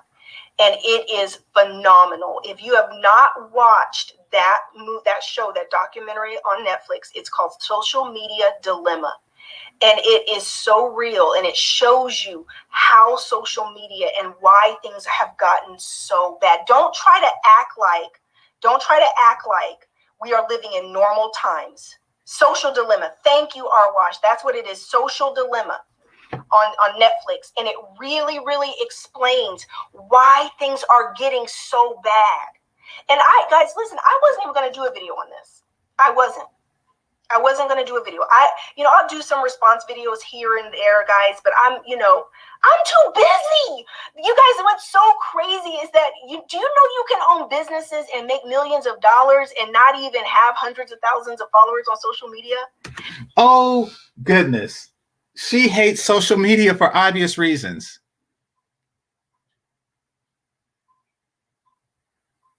Dang, I bet you she complained when the color TV came out.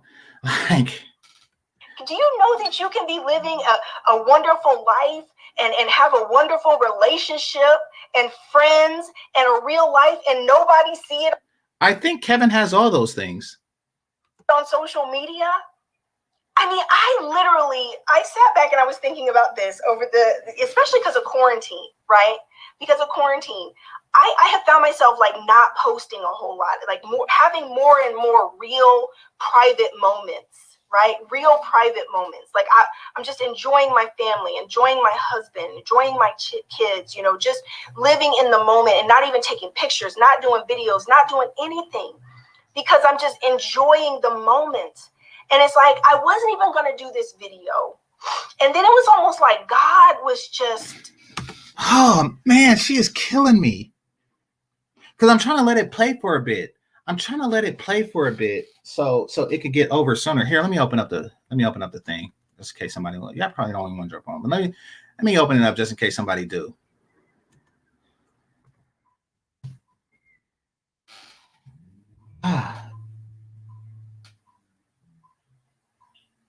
I pause just to calm myself down. Y'all know how, like, when you say this and then when they just say random zodiac stuff, it just really I just gotta pause and just like cringe a little bit. Pulling on me, if that makes sense, guys. It was almost like God just kept pulling on me and like you gotta say something, and it's like we start to feel. So God was hitting it. According to her, God was hitting it. He was hitting it from behind and pulling your hair. You're married. Every now and again, he comes down and hit it. Like, it felt like he was pulling. That's what you do. That is what you do. You masturbate and you think about God. This is your life. This is awful. This is why brothers do not go to church anymore. I could not stand just like a whole day of hearing this when Power is on TV. I cannot do it. I can't do it. And I know other men like to watch the games and stuff. I'm a nerd, but like I watch like Power or Walking Dead or something like that, but I'm not going to, I don't want to hear this. I do not want to hear this, I don't want some 300-pound woman to come to me and say, God said we should be together. Well, tell God I'm not going to even say that.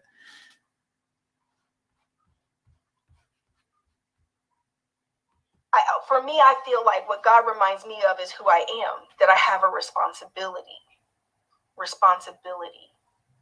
to lead, to be a voice of reason, to be a divine voice, to be the voice of balance, to be the voice of love. And that's what she tells her congregation. God has told me to lead. That's why you should follow me. God has told y'all to hit the like button. That's why y'all should hit the like button. God has told y'all to hit the subscribe button. That's why y'all should hit the subscribe button. God has told y'all to hit the super chat button. That's why y'all need to hit the super chat button. Why is God telling you, the things that you want to hear and telling other people to do the things you want to do? You're awful. You're awful. I bet you all the bushes in your backyard is burnt. Like, just so you could pretend like you have like these deep conversations with him. What does he sound like? Does he sound like the Allstate man? Does he sound like James Earl Jones? Does he sound like Morgan Freeman? Like, what does God sound like? You are awful. Right. To be able to say there's hope, that love is real and there's hope for you, and that don't give up, right? Don't give up. That life can be just as wonderful. You know what? These people. Oh, she's getting hate. I can't see it. It's literally. But she is getting well-deserved hate. I can imagine. I wasn't there. Shout out to Chantel. I was doing a video with her when this was going on. But yeah, I'm willing to bet she is getting hate. Plus all the God told me this, and y'all just use it to like get credibility for anything y'all want to say or do. Y'all just like stealing laurels. It's like basically, you know what you're doing? You're forging a letter of recommendation. You are forging a letter of recommendation. That's like me just going to let's just say Amazon again and say, God want me to work here. Here's my letter of recommendation. As you can see, this is written by God and Obama, and this. So give me the job.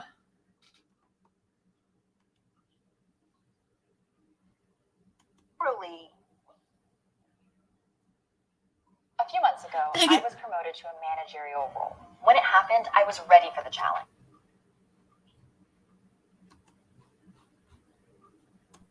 If I was single now and I wasn't married and I hadn't met Carrie yet. If you were single and you wasn't married, okay, it's a good thing you cleared that up. You're both single and not married. Thank you. I don't even know, guys. I think that it would be so hard, right? So hard because of all of these voices and all the negativity and all the hate and everything that is going on social media now, guys. It's ugly. It's ugly. I know, right? Tell it like it is. You see her definition of ugly? Because a 300+ pound woman with a regular guy, that's beautiful. This is beautiful. But social media is ugly? This is hope. Don't let the trolls get you. And so that is my message to all the single people, men and women, that don't let social media and don't let people who are hurting and people who are toxic and people who get on and try to give opinions to be. She's saying that while giving opinion. Oh, but what she has to say isn't, an opinion because of God. And if they're not happy, right? I mean, here's the thing. Have you ever stopped and turned off the sound? Game changer, stop. I can't take no more. Just stop for a second. Well, no, she said, have you ever stopped and turned down the sound? And of course I turned down the sound. How else can I hear God? Like, oh, this woman. What's on your mind, Pablo? Game changer. I can't stand these psychobabble chicks It's annoying, ain't it? Game changer. Listen, they sell this narrative that you have to be perfectly enlightened in order to be married and have a relationship, which is a bunch of bullshit. Fucked it up. Yeah. And I'm saying this on purpose. Fucked it up, people. We're trying to clean it up a little bit. I know I throw some out there, but I try to keep it like, like one per 10 minutes. But go for it. Yeah. Effed it up people are married all the time, every day. My brother-in-law, my Mexican brother-in-law, is an alcoholic. So much so, his wife had to drive him to work for at least between 2 and 3 years because he had 2 DUIs. Okay. Before he could even get a driver's license. She had to drive him everywhere and pick him up. Do you know what she didn't do? Get a divorce. She didn't listen to people say, you need to leave that Mexican nigga and roll the fuck out. Because you can do better on your own. Right. You asked me the other week, well, you're married, Pablo. Are you happy? I said, I'm married. See, because it doesn't matter sometimes whether or not I'm fucking happy on a given day. It only matters that I made a commitment. Okay. So the whole happiness shit is comes and goes. I hear what you're saying, brother. No, but that's what she's selling. She's selling like the image in this perfect fantasy. She's selling this perfect fantasy of, of everything. And if you don't have it, if you don't have the 6-figure guy, even though you have that forehead, then, then I can get it to you because I know God personally, I got his Facebook. So hold on right quick. Turned off the sound and just watched someone? Have you ever stopped listening and just watched and let your discernment show you what's behind someone? Have you ever just stopped and read the spirit behind things? See, some of you are not tapped into your spiritual awareness. It's going to get worse. Some of you are not Okay, this is going to get interesting. You are not aligned with Holy Spirit. You're on. Okay. On here, literally, are literally sitting on here, consuming everything and letting it affect you this way, that way, up and down. But you're not sitting back and discerning what it is you're consuming. And you're taking all of this in. And literally, it's affecting your spirit. It's affecting your self-esteem. It's affecting your confidence. It's affecting your outlook. You're beginning to look at everything differently because you're listening to so much junk from people who are not happy. Not happy. If people are unhealthy, they can't do that, Rebecca. Our people are so broken. Listen, and I know, right? I do know that people are hurting. I know it makes it very difficult to be able to discern what to listen to and what not to. But one of the things I will tell you. Okay, so her agenda is she's so transparent. It's difficult to determine what to listen to and what not to listen to. But if they sound like Kevin, then that's what's not to listen to. And if they have blonde hair, that's what you listen to. You can't listen to somebody with lipstick on their lips. It's got to be on their teeth.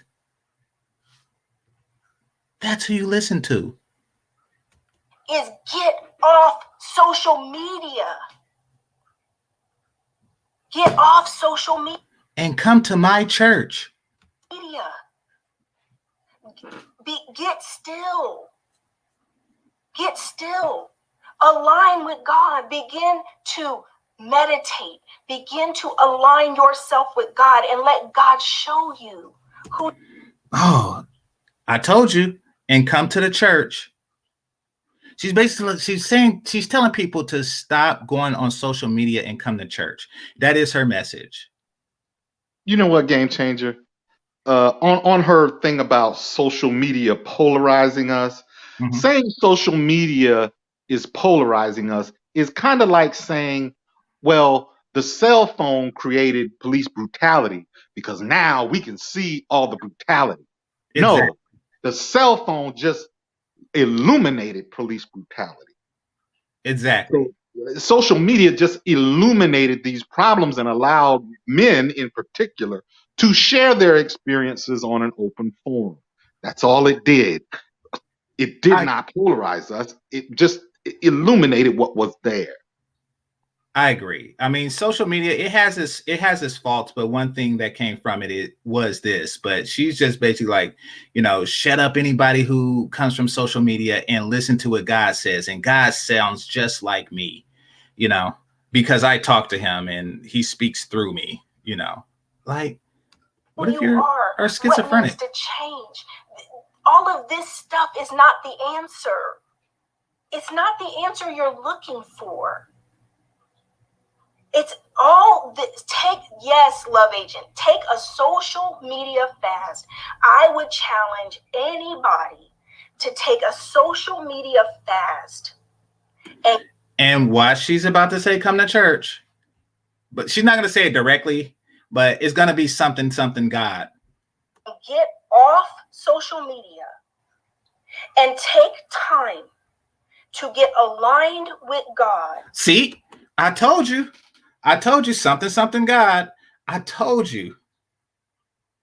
She's upset that social media is competing with the church. She is sitting there with a 6-figure bank account from collection plate monies, apparently, and giving, and selling fantasies to subpar women. She's sitting on that money and she wants more. I told you something God. Holy Spirit, meditation.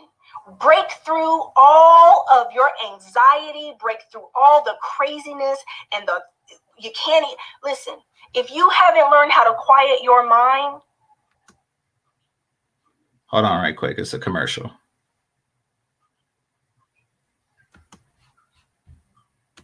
Everything literally that you're looking for is going to build from a place of peace. A place of peace. Stop trying to. And you see, here's the thing, and this is why I respect the Amish. In fact, when I'm in a place in life, I'm going to spend a month with them. I'm going to spend a month with them and help them with their crops. Y'all don't know that they were an integral part of the Underground Railroad. They were an integral part of the Underground Railroad. So, and they were one of the first abolitionists of slavery. I respect the Amish. I respect their way of life and their religion. I do, more than anyone I could think of. So they're the real ones. She's the fake. She's not out grinding oatmeal or nothing like that. She's just talking on social media, telling not to watch other people's social media and look at my bank account and look at my dog, like that, or my puppy. That is what she is doing. Nobody used social media but me. This is nuts. This is nuts. Why don't you go live with the Amish then and donate your money to sweater charities? Or the loaves and fishes. And crank me some oatmeal while you're at it. You are freaking frauds. You just hate the technology that affects your bottom line. To use people, social media to cope with your emotions and your feelings. It is time for you to work through your issues, which means you can't go under it, you can't go over it, you can't go around it. You've got to go through it. And we now live in a time that's all about trying to cope. Everybody's popping a pill to cope with everything. Everyone's looking for an answer for everything. Everything's outside of themselves and God. But the solutions you're seeking are all with. She just keeps throwing it in there. In you and God. It's within you and God. And literally, so all these solutions you keep looking for, it's just going to take you down another rabbit hole, down another rabbit hole, down another distraction, and none of it's working. None of it. Hey, press 1 in the chat if you think she got plastic on her furniture. Press 1 in the chat room if you feel that she has plastic on her furniture right now. It's working. It's you people using other people as a band-aid. As a band-aid. Men trying to use women as a band-aid. That's what a community is. It's people helping people. It's people helping people. You're using people as a band-aid. That's what communities do. That's like saying to a kid, you're using your parents for food.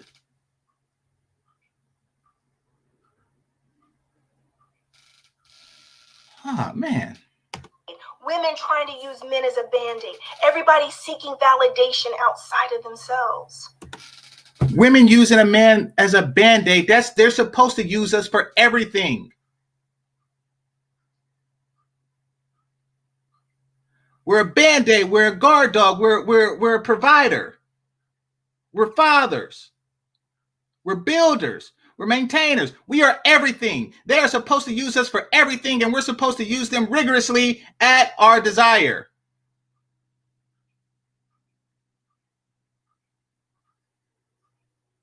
Yes, I'm a band-aid. When my significant other is in trouble or feeling distraught, she can use me emotionally, a shoulder to cry on. Shit, you more than a band-aid, you a whole fucking prosthetic. Yeah, exactly. But see, she don't want women using Kevin as a band-aid. She don't want women looking to men so they could start looking to her. See, she's okay with women using women as a band-aid. That's why she was crying in the beginning. Like, let us trauma bond. Bull crap. My shoulder's bigger than yours. Cry on it. And 300-pound women are not women, and therefore I am not your band-aid. Why? Because you don't you don't cut normal. You don't bleed blood. You bleed soda. So no. But no, regular women have a shoulder to cry on. We are a band-aid. What got me was when she described her as childlike, a 35-year-old woman. That's crazy. Yeah, exactly. I'm telling you, she got plastic on her furniture. She's probably older than she looks. This is ridiculous. 21. And I'm just going to let you know right now. I'm coming for you. Oh, who's she coming for? I'm coming for you. Who am I coming for? Okay. I'm coming for the healers. Oh my. You're going to see me come so hard for the healers. She just said you're going to see me come so hard. Oh, she has a OnlyFans. She just said you're going to see me come so hard. Okay. Game changer, let me ask you a question. What's up? This lady and Nicole Michelle both had similar reactions to the aftermath of Kevin's video. They both had basically emotional breakdowns. I don't know if you heard Nicole Michelle that night that she was on live, but brother, the people who did, this was very, very eerily similar. Oh, really? Nah, oh, yeah. I have to check it out. Was I online? Well, she didn't post it. She went live and she had basically an emotional breakdown just like this one, crying and the whole kit. And yeah. Some people in the chat may have caught it when Nicole Michelle went live. Maybe 2 or 3 days after Kevin's video went viral, maybe last Sunday night, and yeah, man, she was tore. Why do you think both of these types of women who give off this air of femininity and cooperation and all of this, why do you think they broke? Well, so Nicole Michelle, for those of you who don't know, she talks about like getting the bag or securing the bag. I actually did a show with her. I haven't watched her message, so I can't really speak up or down. Because she has a woman's channel, so I'm just like, if they want to figure out how to find a man, then go for it. But last time I was there, I was on her show and she interviewed me about just dating as a nerd. So that was the last time. I don't really know her overall message though, because like I say, it's a woman's channel. So I can't really speak up or down on that. I don't really know her message. I'll look for it and take a listen to what she said. Oh, you're not gonna be able to find it. She didn't post it after she went off live. She made sure it didn't get posted to her channel. Mm-hmm. But and that was the reason why, because it was so contrary to the image that she's been selling. She went full sister girl, basically. Next world. Wow. Yeah. Yeah, so she probably hit that. Yeah. All right. Let's see. Healers, you are going to see me come so hard to act. She said it again. She said it again. I didn't rewind. She said it again. Activate the healers. Activate the healers. Who am I talking about? I'm talking about the people who need to be in position to make a difference in the world. Because I'm going to say it. The wicked is winning. So Kevin Samuels is wicked now. Y'all hearing this? The wicked are winning. There is a spiritual battle roaring all around us. And while you're sitting back, I'm talking to the healers right now. While you're sitting back doubting yourself, while you're sitting back questioning yourself, while you're sitting back playing small, while you're sitting back sitting on your gifts, sitting on your anointing, sitting on your content, sitting on your you're not doing what God's called you to do. What God's called you to do. Oh, please tell us, because you just know him oh so well. All right, hold on. War Master, I appreciate you. I appreciate the Cash App. Let me see. It says for social media kills brain cells. And it's against God's plan. And so in the meantime, guess what? The foolish are real bold. Oh. The wicked is really bold. Everybody, do you ever notice how really good heart? This is a sermon. She's giving a sermon now. People really sit back and they question everything. They don't activate. They're analyzing, paralysis by analysis. You're not doing anything that you should be doing that could make a difference. But yet, in the that didn't make any sense. It just rhymed. Are you feeling the Holy Spirit, Game Changer? Are you gonna? Is that what cringe is? Is that the Holy Spirit? Is that my body rejecting the Holy Spirit? I think you're gonna do a backflip.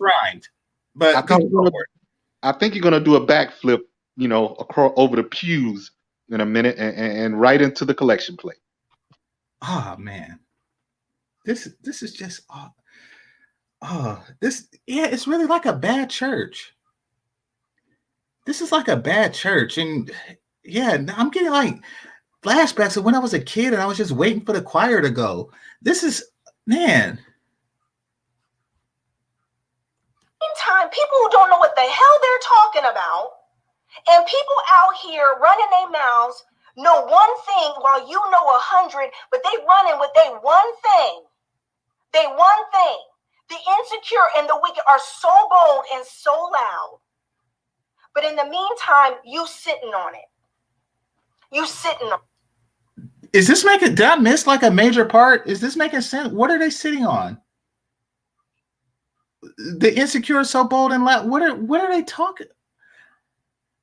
I'm missing like a key piece, or she's just like talking stuff. And you know what it is? Because that's what they do in church. And there's a guy that sits in the front and he says, mm-hmm.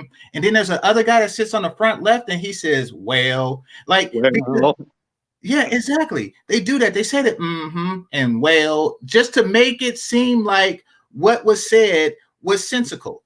Take your time, Game Changer. Take your time. Yeah, exactly. They just do stuff like that. It's like, that didn't make sense. On it. You got more anointing, more gifts in your pinky finger than half the people you follow on social media. What about their pinky finger? Okay. But yet you're wondering why the wicked are overcoming. You're wondering why everybody's listening to the voices that are not coming from God. Not coming. I do not hear voices in my head the way she hears it. Like the voices in my head say stuff like I want a burrito. Like it don't really say stuff like that. Like it's my own voice for the most part. And why would you assume it's God? Coming from God. This is me getting in your spiritual butt. Oh, that is so OnlyFans. That is, oh gosh.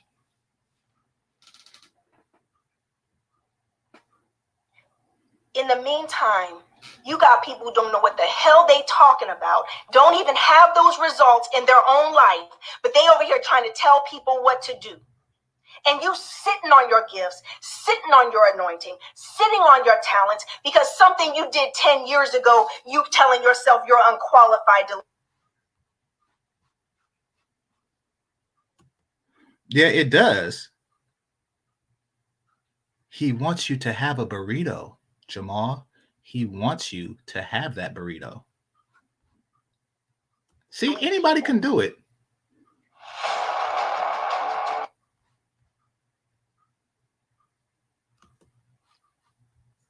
I'm talking to somebody, and I don't care if it's one person out of 700. I don't care if it's one person out of 1 million people that end up seeing this video. I don't care. I will come just for you. I will be obedient to God. Didn't even. And her husband sitting there. Want to. Notice how they submit to God and God just tells them to do whatever it is they want to do. Come on and do a video. Y'all think I want to respond to this stuff? You think I want to come on? I'm tired of talking about relationships. I'm tired of talking about men and women. I want to talk to you about your gifts. I want to talk about making a difference. I want to talk about abundant life. How about if we begin to focus on you living abundantly before you think about even inviting someone into your life? How Isn't that like the advice that you should have given the girl? about you get yourself together? How about you get activated? How about you do what God's calling you to do? How about men, you stand up and get in position to train? I'm telling you, she's in some for real OnlyFans stuff. She is some for real dominatrix stuff. And game Men, changer. you stand up and get into position because I'm gonna spiritually get into your butt. Like she is in some for real. I'm telling you, I don't have OnlyFans. Those of you who do, look out for her. Go for it. Game changer, and none of what she's saying is even biblically correct. The vows also say for better or worse. That means you're not going to be in relationship with perfect people ever. Exactly. So the choice that, well, you got to get yourself all together before you can learn how to deal and cope with other people. No, that's bullshit. No, you have to build a plane while you fly. Yes, you work on yourself while you're exercising your relationship muscles. It's not a one or the other. It's a both and. Right, exactly. It's a Gabriel Horns thing. I mean, like, just like you'll never actually. So, for those of you who've taken advanced mathematics, know what I'm talking about. But it's basically like 1 over 0, or 1 over x, the 1 over x graph, because it'll never reach 0, but it just continues to approach it indefinitely. So it's kind of like that. Like a person will never be perfect, but you're constantly working to improve so you can be the best person for yourself and for your family. And, if you don't have one, then, your significant other. But that's it. And lead the younger men. How about you heal your heart and get in position to do what you're supposed to be doing? To father and mentor and lead young men. Women, how about you get yourself together? Yeah, Blaze know what I'm talking about. So, yeah, like limits. Yeah. Do what God's calling you to do. Be who God's called you to be. Then let God add a man to your life. She's supposed to be a dog groomer. And God is putting a man in her life, he probably just not making six figures. I tell people, I tell all of my coaches, I need. Oh, and she crying again.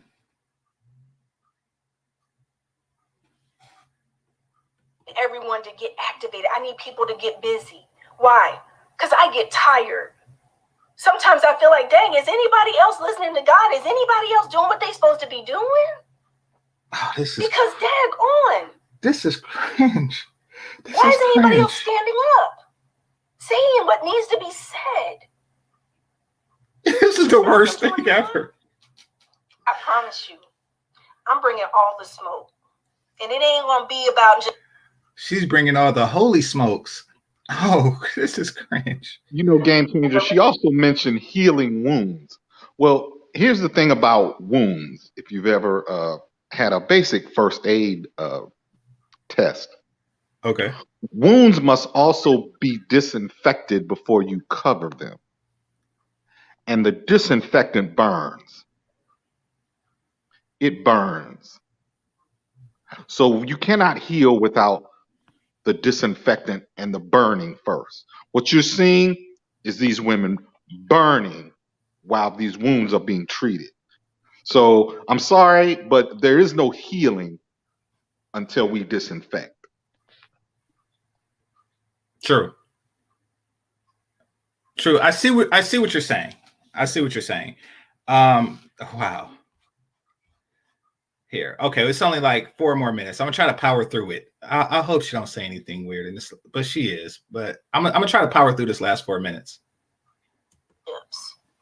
It's gonna be about life. It's gonna be about the world.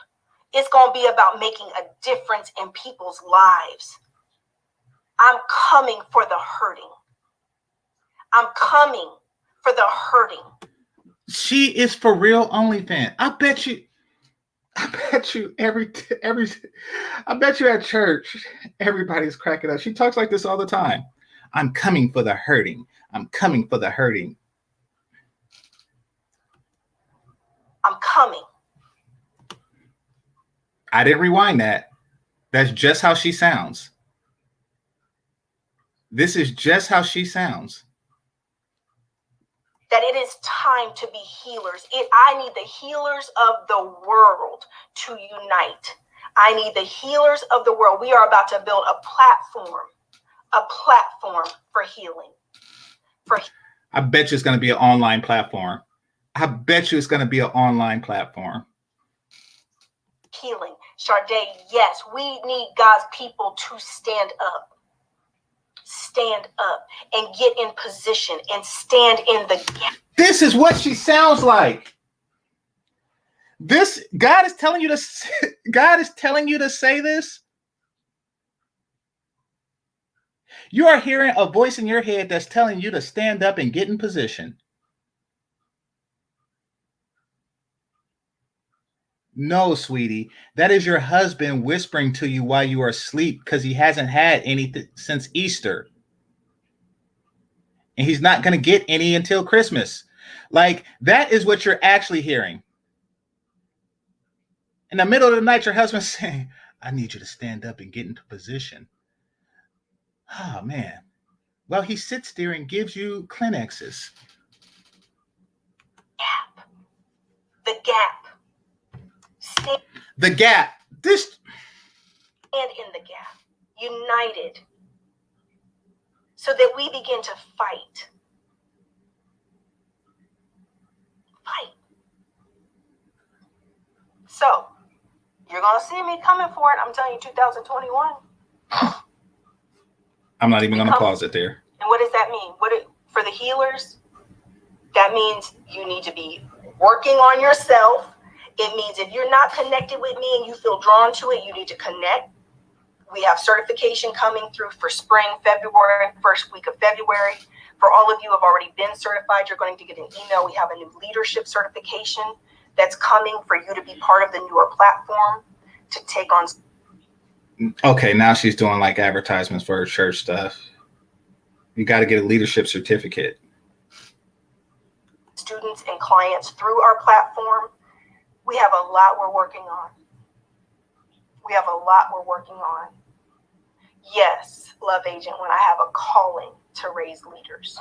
And that is you're going to see us focus on that in 2000. That wasn't my phone. That was her. That was her phone vibrating.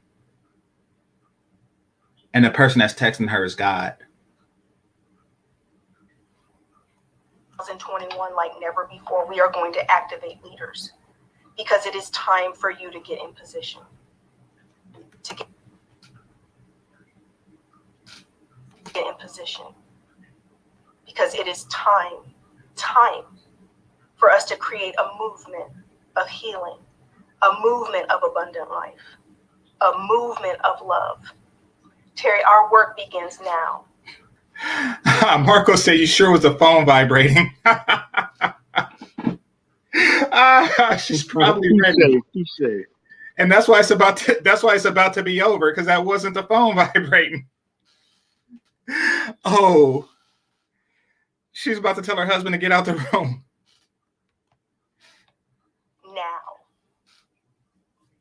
Now, there'll be a link up above. Fancy face, everyone you need to join the Millionaire Coach Consortium. Listen, we're about to do the dang thing. And you're going to see us activating it 2021. You're going to see us activate it. And it's time because we are so needed. We're needed. That's right, Michelle. The leaders need to heal themselves first, though. And that is actually what's inside of our training, Michelle, is healing for you first. We focus on you first. Amen. All right. I love you guys. Blessings in abundance. Like I said, I didn't even want to do this video. You see my eyes? I ain't even working right now. And I'm on here doing a video. Right? That's right. We cannot pour from an empty cup. We're going to pour from an overflowing cup of love, peace, abundance. God, I thank you. I thank you, God, for who I am. All right, yeah, I got to show a picture of her now. I got to show what the expression that because she's about to. Hold on, I can show you better than I could tell you. She's going into her prayer bag now. Yeah, she's going into prayer mode. Look at her. Look at her hands. She's in prayer closet. And it's only going to be like a good a minute. So she's going to spend this last minute, giving like a soft, silent prayer. She's about to go into prayer mode right now, and it's not going to be anything just like, thank you, oh Lord, thank you, oh Lord. Or this. We have to be rebuked. Yes, exactly. I want you to smite Kevin Samuels and the name and of all that is holy. I'm sent for. I thank you even now for every soul that is assigned to the popes, for every soul that is assigned to this. Did she say to the popes? She's just throwing stuff out. Hey man, I spent a lot of time in the church, very much like Kevin. Let me tell you about these couple pastor teams with a husband and a wife, and they both pastors and all of that stuff. Man, that mess the biggest hustle in the world. It seems like it. And it also seems like she don't know the difference between Protestant and Catholic. Like, why did she say the popes? Because that's her husband. That's their married. Her married name is Pope. Oh, okay. I thought she was talking about the actual Pope. Like, I was like, what? Her married name is Pope. Okay. Pope. Okay, yeah. my bad. Yeah. So she's talking about her and her husband and their quote unquote ministry. Let me tell you, this shit happens all the time. There's a man and he's a pastor, and then he marries the wife, and then the wife start preaching and teaching and doing all this stuff. And next thing you know, she the co-pastor. Oh crap. And every week you go to church, you go in there and it's the pastor's birthday, and then it's the first lady's birthday, and then everybody got to bring something, and then it's the first anniversary of the pastor's anniversary of becoming the pastor, and you got to give them some more, and then it's the anniversary of the first lady coming to the church, and you got to give them something again, and then it's the birthday of the pastor's son and then you got to bring them some more money, and that's how I go. Right. On and on and on into infinity. Every year, yeah. Yeah. So basically, if you have 52 people, it's always going to be somebody's birthday because it's that many weeks in a year. Yeah. Yeah. Oh man. Platform We don't care about everybody else. But God, I pray a prayer of protection. Did she just say we don't care about everybody else? Wait a minute. Wait. Hold on. I want y'all to hear this. And this is why I listen to each and every last second. I want y'all to hear this. Did she just say we're going to pray for the popes and we don't care about everybody else? But she's a healer? Let's listen to this again. The subconscious mind is a mofo. Wait, if she said that, I'm going to do a slow motion cut on that because that is ridiculous.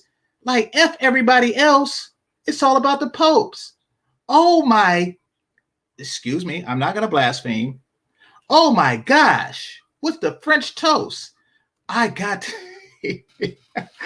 oh, hold on.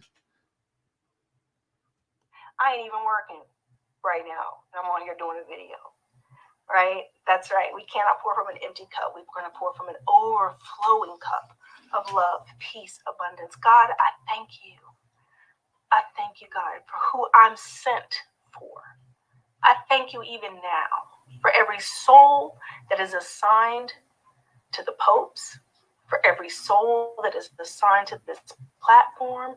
We don't care about everybody else. Oh, say it ain't so. Say it ain't so. If you're not subscribed to me, don't bless them. Hold on. What did she say? If you're not subscribed to me? Yeah, to all the people on the platform, to my family, we don't care about everybody else. It's all about the popes and those who are subscribed to me and my congregation. We do not care about everybody. I'm going to do it one more time and then I'm going to do a slow motion. I'm going to do a slow motion for you.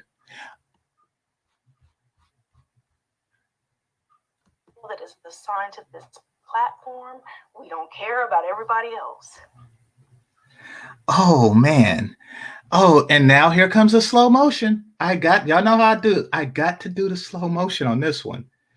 This is just, this is awful. Y'all hear this. I want her congregation to hear this because sometimes they get so caught up in the and wells, or because they're part of the congregation that they like, as long as I got my blessings, they really just overlook stuff like this. But she basically saying, hey, orphans. Was that Juvenile? Channel? Because if not, I don't give a crap about you. Was that Juvenile who had that song, Slow Motion for Me? Slow motion for me. Yeah, exactly. Yeah. Slow motion for me. Yeah, so hold on. Let me do the slow motion. Because I do slow motion so y'all can remember that she said this. I want everybody, whether you're Protestant, Catholic, God's chosen, Muslim, Amish, I want everybody to know that she does not care about you. Let's listen to this.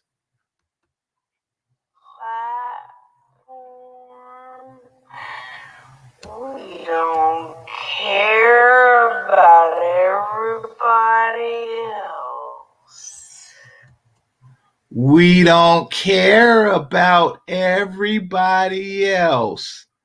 Unless I am financially profiting from you in some way, shape, or form, I do not care.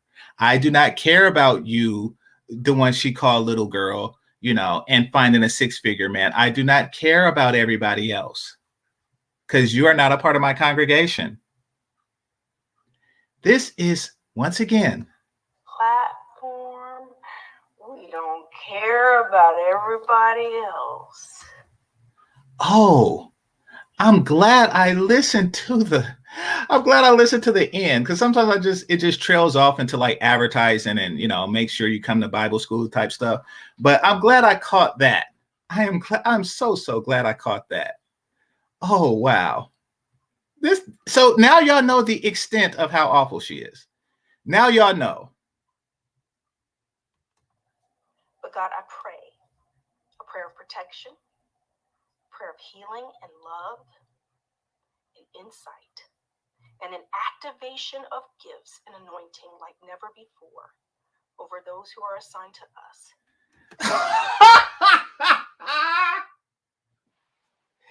How come she's not just giving everybody prayer? She's only giving it to those who are assigned to her. She's only giving it to those who are assigned to her. And she makes it a point to say that. Like, prayer is free. Just pray for everybody. Just pray for everybody. But no, she says to those who are assigned for us.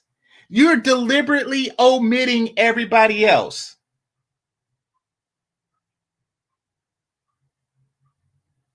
Oh, this is just ridiculous.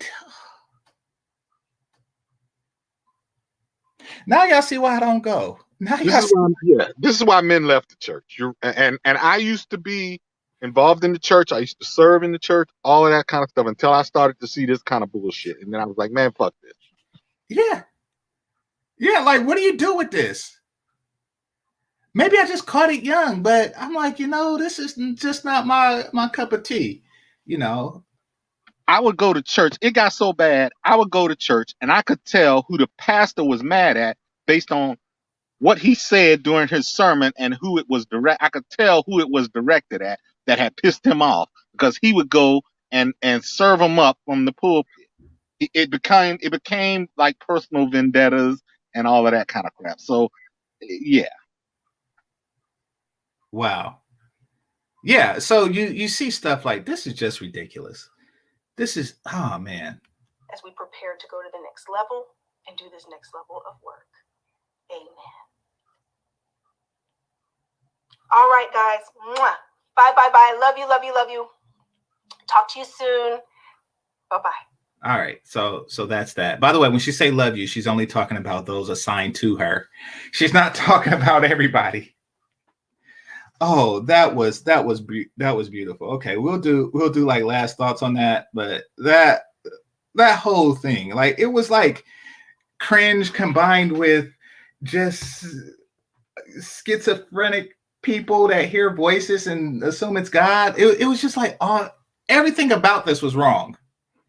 Everything about this was wrong. You develop an opinion about somebody, and then it just completely shatters. And come to find out, this person is not even praying for you. She's giving extra breath to the prayer to make it exclusive, not you. Want you to know that when I pray, it's not for you. Like, everything about this was just completely wrong.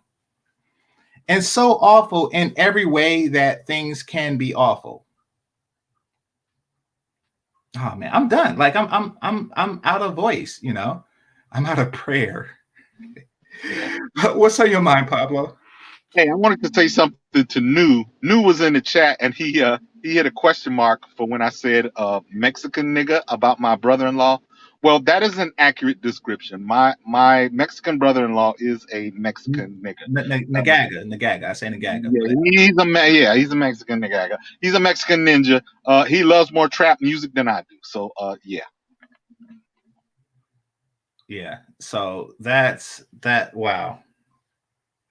I mean, that's the situation, people. So we do know who actually cares about this young lady's future, because, truth be told, listen, I mean, same advice I would give her. I mean, I, of course, wouldn't say that to omit the possibility and to turn down a guy who has the income that you're looking for. But also keep your options open with those who don't. That's a reasonable ask, and be respectful of them. Don't be on some "you're beneath me" type crap. That's why those relationships aren't really working for you. So yeah, and that's average or otherwise. So, don't. Yeah, I mean, it's reasonable advice. They're just on him because she sees it as competition. She sees it as competition to whatever it is she has going on. So apparently she's on some relationship counseling church thing, and, OnlyFans on the side. Who knows? But she has to have her 6 figures and her puppies somehow. And this is what she's doing. So, but yeah, I'm done talking about this. I've been talking through this whole thing. A 3-hour response to a 45-minute video is not cool, but it had to be done because it was just so much to dissect. But with that being said, I'd like to thank my managers and moderators. I would like to thank my cash apps, and super chats. I would like to thank those who are listening silently and those who participated in the chat. Once again, this is Game Changer 00100. Game over. Peace.